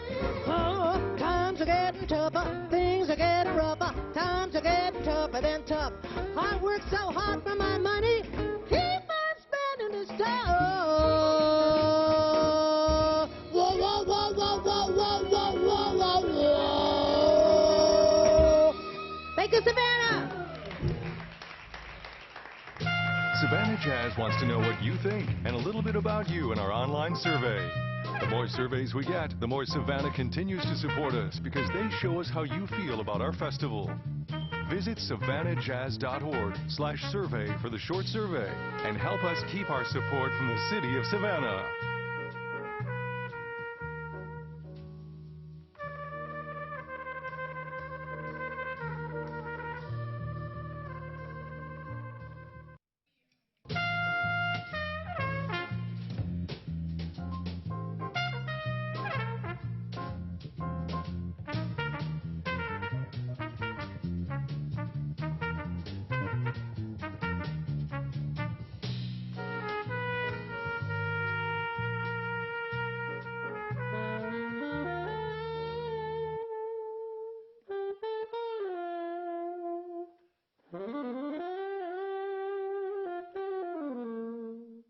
So Jody, looking ahead to this year's Savannah-Safe Jazz Festival, what are you so excited about for the festival this year? Personally, I'm bringing a couple of my Jody Jazz artists, and I'm really looking forward to hearing them. Brian Miller and Jasmine Gent, two great saxophonists. Usually I get to sit in maybe on a tune, and that's always a highlight of my year. Now, you've been very involved with the festival in the past. You've been a board member and you've performed many times. Why do you think it's so important to have the Jazz Festival this year especially? The beautiful thing about the Jazz Festival is how it brings people together in the city from all over, all walks of life, different people, and it brings us together. We get to hang in the park, and it's, so now we're hanging, you know, we're saying we're still here, we're all still here, and by watching it live together in some way, it's like when you go to a movie theater and you watch it with all those people. You're watching a movie, but you're with all the people. So we'll all know that we're all together watching, and as soon as we can, we'll be back in the park hanging and as a Savannah community. Although the pandemic has changed how the festival will be held this year, the show will still go on, and Jody is so very grateful for all the hard work behind the scenes, since everyone is a volunteer.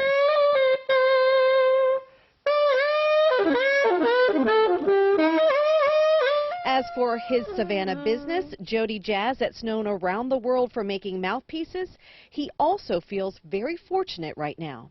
I got mentored, and I just fell into it by a great guy who was, I met him when he was 93, Santi Runyon, and he was making mouthpieces, and he customized something for me, and it was so unbelievable. I said, I can't believe this. And then I think he thought he could make me a good customer. Like he said, we can make that mouthpiece for you and call it Jody Jazz. And this was 20 years ago. It's our 20th anniversary. There's a little lower. And so it grew to really global proportions, and we're doing great, knock on wood. We're really doing great this pandemic compared to most of our industry.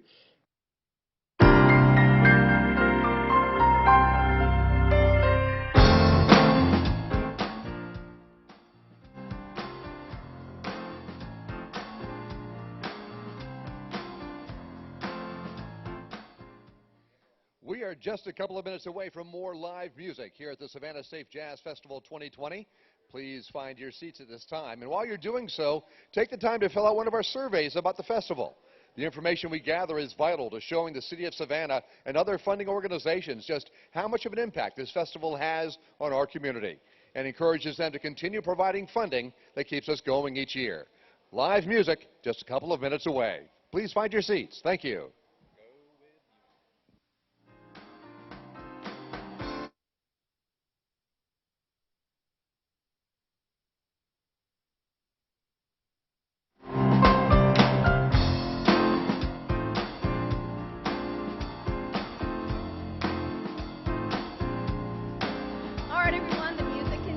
At the Savannah-Safe Jazz Festival. Again, we're coming to you from the beautiful Ships of the Sea Maritime Museum in gorgeous, historic Savannah. I know it's raining, but that is not affecting the music at all. We're loving it here today. And we have a special guest who'll be performing in just a little while, David Sanchez, the Grammy Award-winning David. David, it's good to have you here. It's great to be here, Patty. Thank you so much. You know, it's great. As a matter of fact, great to be here, period. But to be playing at the festival for the first time is special, and then in these circumstances even more so, because this is actually my first performance, with an actual audience. It doesn't matter the size, but this is will be my first performance, so it's special. I'm looking forward to it. We're so glad you're here to share all that experience with us and with the audience. And I know it's a small audience in front of you, but there's a big audience out there logging on, wherever they can, mobilely or on their laptops. So this is not your first time to Savannah, though. No. You've been here for a couple of days. Yeah, I've been here for a couple of days. What have you enjoyed while you were here? Well, I have to say, one of the many things, was the Tybee Island. I went to the beach, both south and north side, and then I went around also with the different, historical sites, and had some great dining, so that's for sure. We're glad that you're enjoying it. Yeah, man. Now, you've played all over the world, and you've toured with Dizzy Gillespie's United Nations Orchestra, and he was your mentor. Yes. Can you tell us about some of your experiences with him, and one of your favorites, maybe? Most definitely. And I'm going to take advantage of the opportunity to correct a little bit. My first experience with Dizzy was actually not the United Nations Orchestra. It was actually a special band put together with the great Miriam Makeba as well. And then, so we did a tour called Leave the Future. And it was one of those things. I was playing with the great Eddie Palmieri at the time. And, touring in Europe, we used to kind of cross paths, in airports and stuff like that. And that's how I got to know some of the Dizzy's musicians. So when this opportunity came, they actually called me up to do this one particular thing. It was in Paris. And I have to say that's the high. I can say that that was the highlight, because it was the first time. And it was just amazing. I mean, the way he flowed as a human being, it was amazing. And then that was the lesson. That was the first lesson right there. Because in life, it's all about relationships, right? And we as humans trying to attend. And if we don't, that's what we're here. We're here just to attend, to relate. And that's how things get going. And that's the first lesson I think I learned from him. Music is just part of life. Life it's not the other way around. So with that being said, through music, it can teach us a lot of stuff from the everyday, our life in a daily basis. It's just even if we're not comfortable or we dealing with something that looks foreign to us or whatever, it's the attempt to wow, we have a lot of things in common, more in common than we don't. So, and that's what music is about. So that's what I learned from him. A lot of the other musicians have been saying that too, that jazz or music in general is the great unifier. Yes. And that's another reason why music's so important right now with everything that everybody's been dealing with because of the pandemic. Most definitely, yes. We learn something every day with it, about listening, only about listening. Listening is not as easy as you might think, especially nowadays. There's so much going on. We all stressed out with like you said, with so many distractions, And so it's not as easy as we might think to really to be a good listener. Well, we're going to be listening to you very soon, so let's all sit back, listen, and enjoy the music of David Sanchez. Thank you so much for being here. Thank you so much, Patty. It's great to be here.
Jazz Festival 2020, live from downtown Savannah, the Ships of the Sea Museum.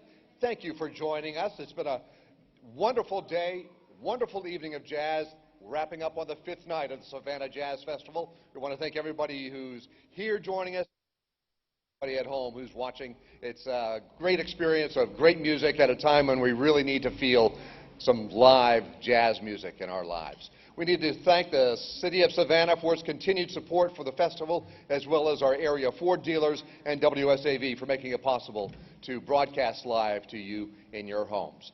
Up next here on our stage, we're very fortunate to have the Grammy Award-winning saxophonist David Sanchez on our stage. It's going to be an incredibly swinging night of music. So please welcome David Sanchez and the Savannah Jazz House Rhythm Section.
Thank you, thank you.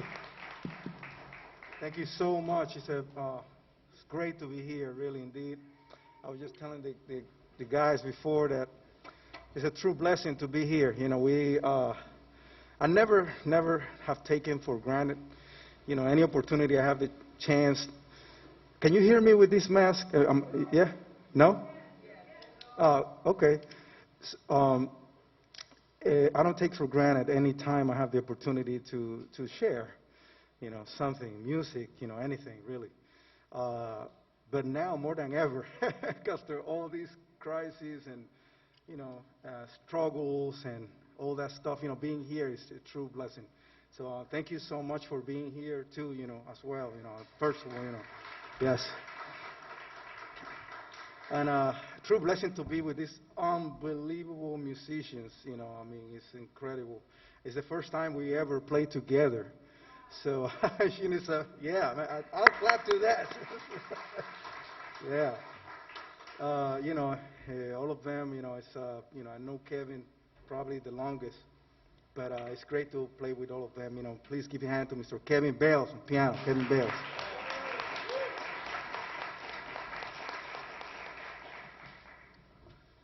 The master, you know, and you know, I heard his stories, and Delbert, you know, like, you know, it's in town, and I never forget the first time I got there. Oh, wow, Delbert really lives here, you know, in Atlanta.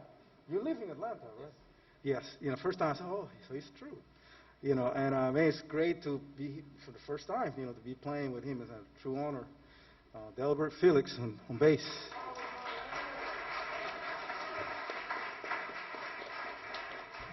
And holding it all together for us.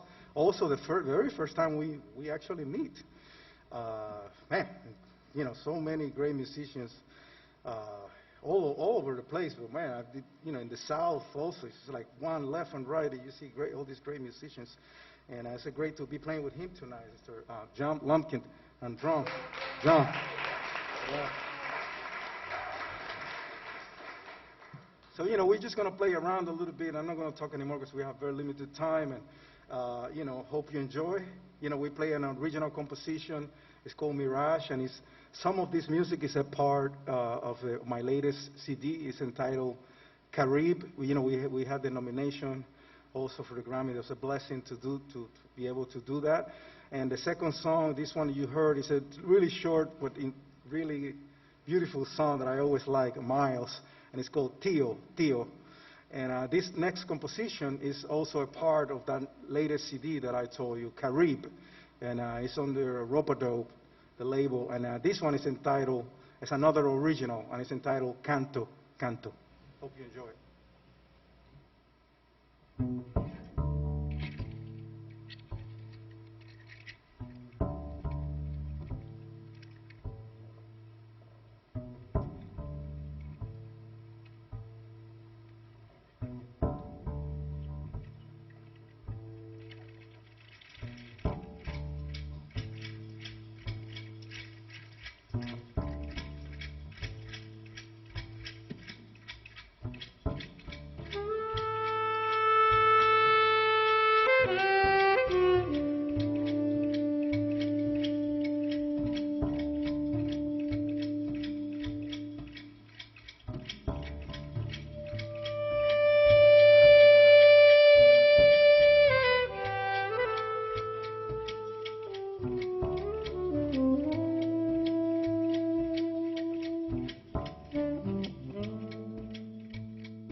Thank you so much. Appreciate you guys.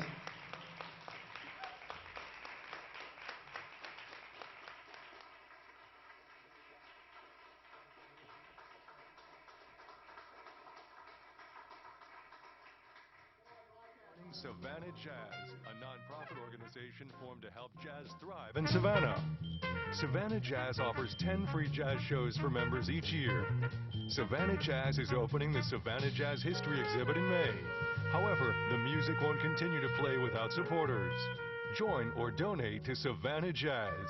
Visit savannahjazz.org and remember, no donation is too small.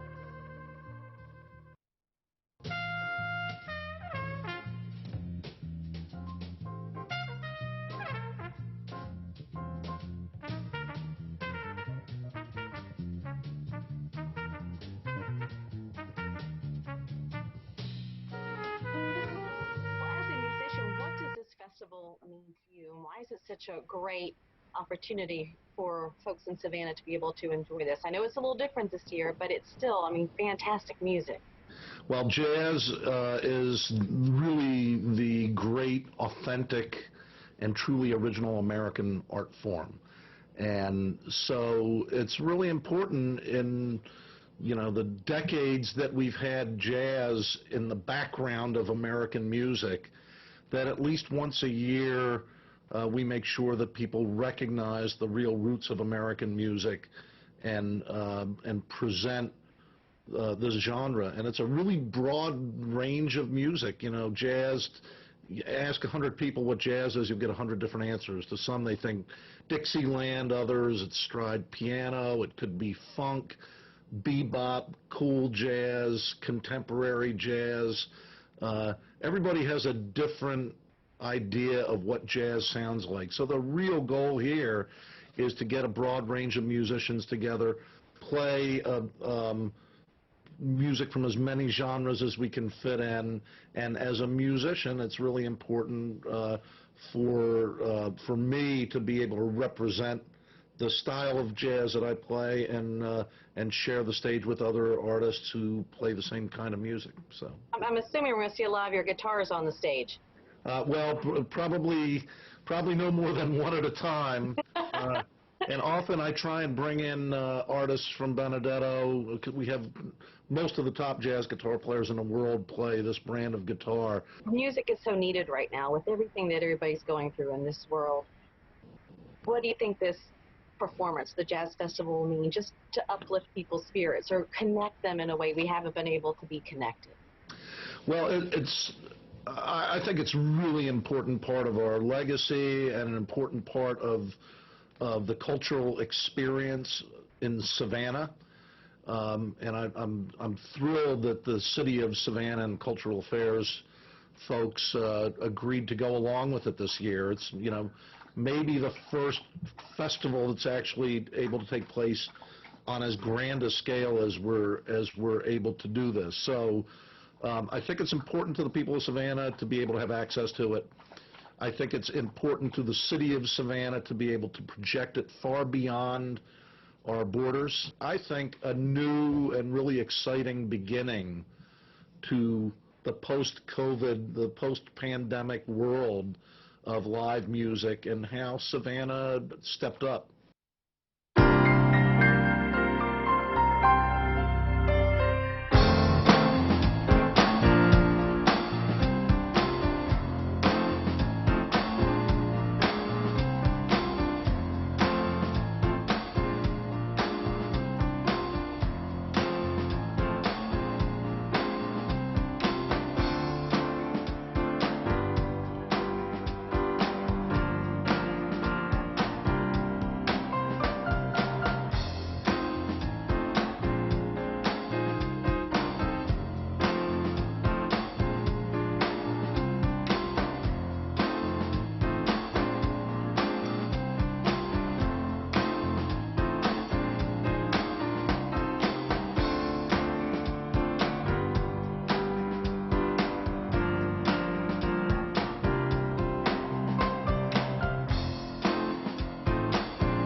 All right, everybody, it's almost time for the final performance of the final day of our 5-day festival here in Savannah. Pat Bianchi joins us now. He's going to be performing in just a little bit, but we're glad you have time to talk to us and get to know you a little bit. Thanks so much, Patty. It's great to be here. Well, you are voted, or have been voted, the best jazz organist in 2019, and today is all about the Hammond B3 organ. Going to be back up on the stage with you. Yeah. Now, I read that you started playing this at the age of 7. Is that right? Yeah, wasn't a Hammond organ, but playing electronic organ because, you know, music runs in my family, Yes. and it was a gift, a Christmas present. And I just sit down in the basement for hours. My father was a musician. He played drums, actually, so he would record the band. So I would sit in the basement with these recordings, learn songs off the recordings, really at a young age. So. What is it you like about the Hammond B3? I love the warmth of the sound, first of all. I played a lot of piano in the past, but for me, the Hammond B3, the way the notes sound and they sustain, I guess you could say, it's more like playing a horn instrument in a lot of ways. And of course, playing left-hand bass, you know, and being that part of the rhythm section, it's always a lot of fun, too. Now, this is your second festival in Yes. Savannah, correct? Yes. Well, we're so glad that you're back. It's great to be back, for And sure. this is a very special event. Of course, you know, we love the festival, but it's even more important now because of the coronavirus. This Yes. is one of the first big events we've been able to have in the city, and we can show it to everybody live streaming now. Yeah. So why do you think the music is so important right now and having a festival like this? I mean, music brings people together. That's the bottom line. And us having a creative outlet and to share with everybody is a really important thing. You know, for me, I listen to music when I want to take my mind off of things, or I just want to enjoy, you know, and convey, you know, and be happy. So, you know, so it's really important for everybody to check this out, I think. Very good. And this is a People's Festival. It's always been open to everybody and at no charge, but because of wonderful sponsors, we've been able to do that and having people and the volunteers participating as well. So we want to do a quick shout out to all the volunteers out there. For sure. So how are you going to wrap things up tonight? What are you going to be performing, and how do you want to wrap up the Savannah 2020 Safe Jazz Festival? Well, I think, you know, throughout the whole performance, it's definitely, for us, it's going to be a feeling of gratitude. I mean, there's not a lot of opportunities to play live. I think Savannah is one of the handful, if not less than a handful, of festivals that are still going on for 2020. So it's a real special thing. So for myself, Paul Ballenbeck, and Byron Landum, we're grateful to be here, you know, so, and just play the whole gig that way. And we're glad to have you back. Thank Jazz Festival is about to go live once again, so it's important to make your way to your seats now. So we're in place before the performers take the stage and begin treating us to more music. Once you get to your seats, if you would take the time to fill out our survey. The data we gather helps us gather funding for future projects and future concerts and festivals. And also, there should be a sheet at your table giving you an opportunity to become a member of Savannah Jazz. Take that chance and join us and hear all about what's happening on the jazz scene in Savannah. More live music in just a minute.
Visitors from across the world descend on Savannah, Georgia, with dreams of slowing down, smelling the roses, and recharging in a town that moves at a different speed.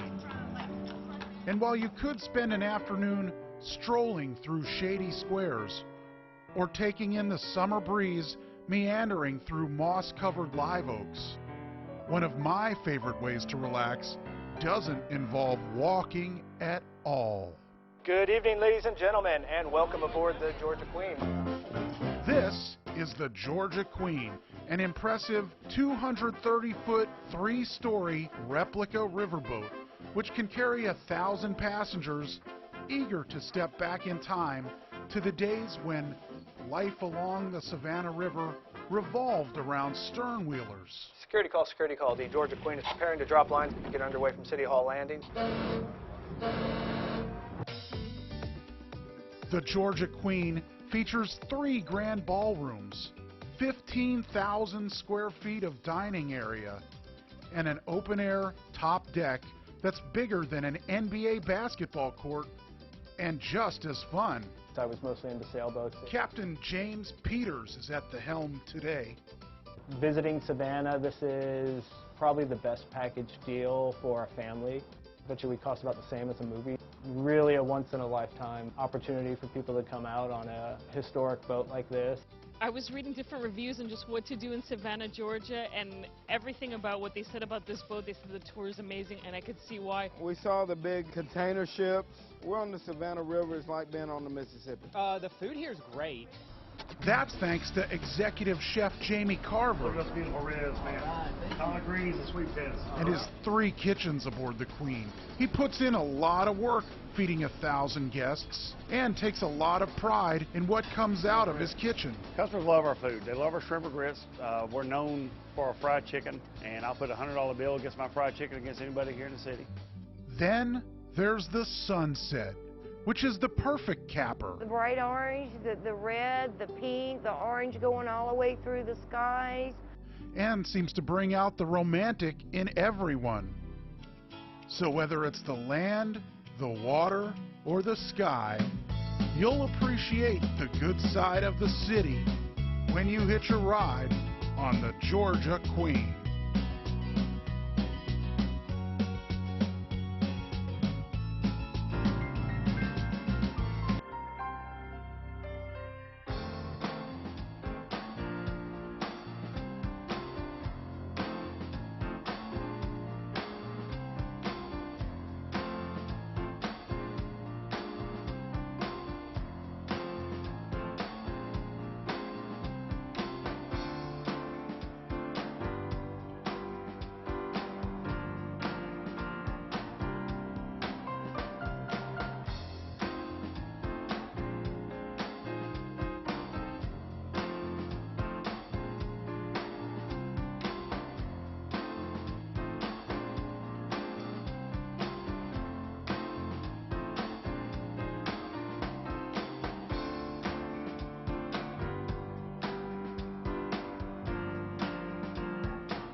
Stick around, there's more jazz coming up. Please stand by.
Savannah-Safe Jazz Festival 2020 here in downtown Savannah.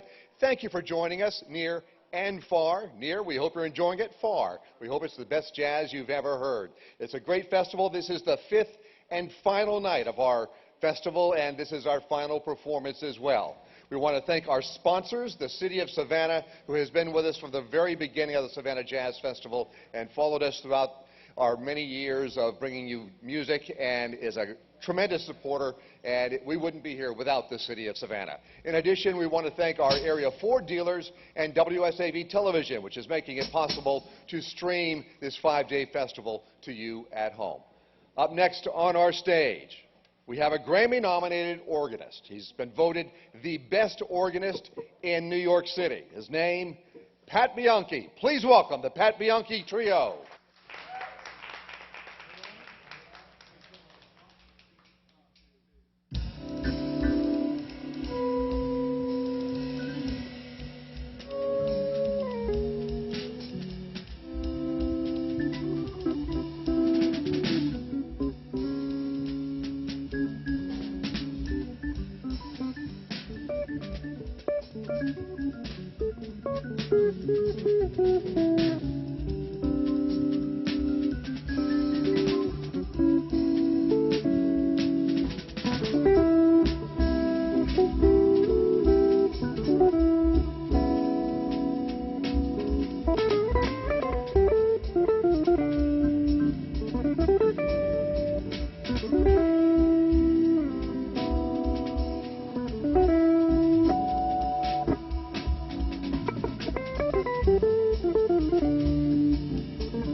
Great, thank you very much. We just a little bit less bass drum, please.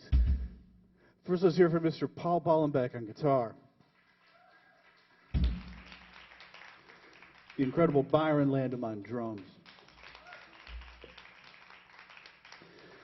We just played a composition written by the great Wayne Shorter entitled Yes or No.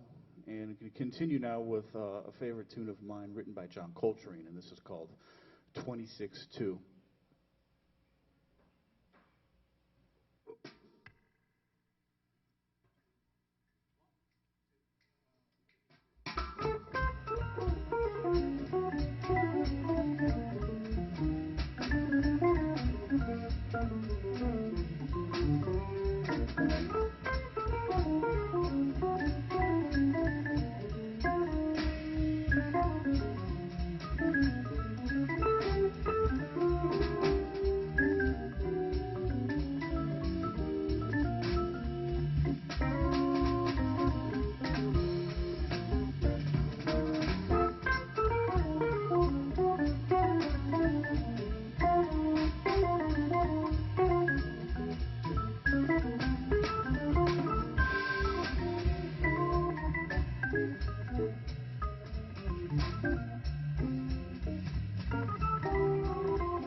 To continue now with a beautiful ballad, we'd like to feature Paul on this, and this is called My One and Only Love.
Thank you very much.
Thank you very much. A composition written by the great Ron Carter called 81.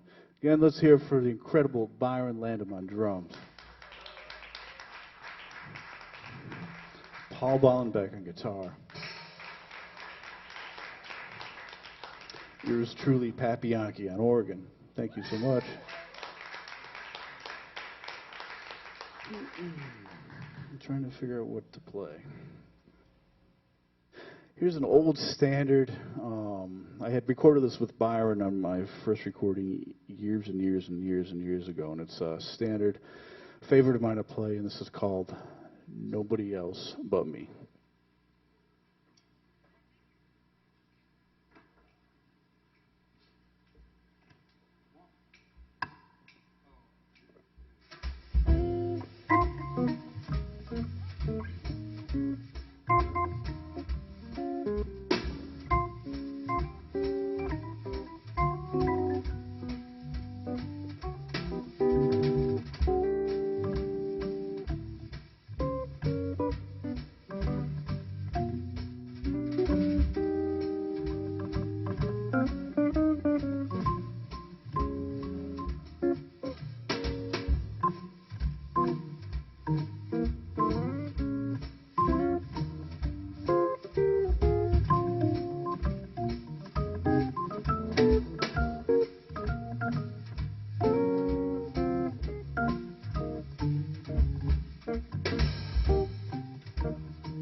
so much. Again here, Mr. Paul Ballenbeck on guitar. Incredible Byron Landham on drums. Yours truly, Pat Bianchi on organ. Thanks so much for listening to us this evening. Thank you so much to Paula. Thank you so much to all the people involved in bringing us here. We really appreciate it, and we hope you have a wonderful night, and we'll see you again soon. Thank you so much.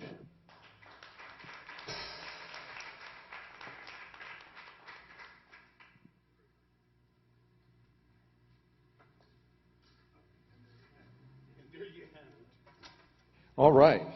What a Savannah Jazz Festival this has been, and what a way to cap it off. Another round of applause for Pat Bianchi Trio.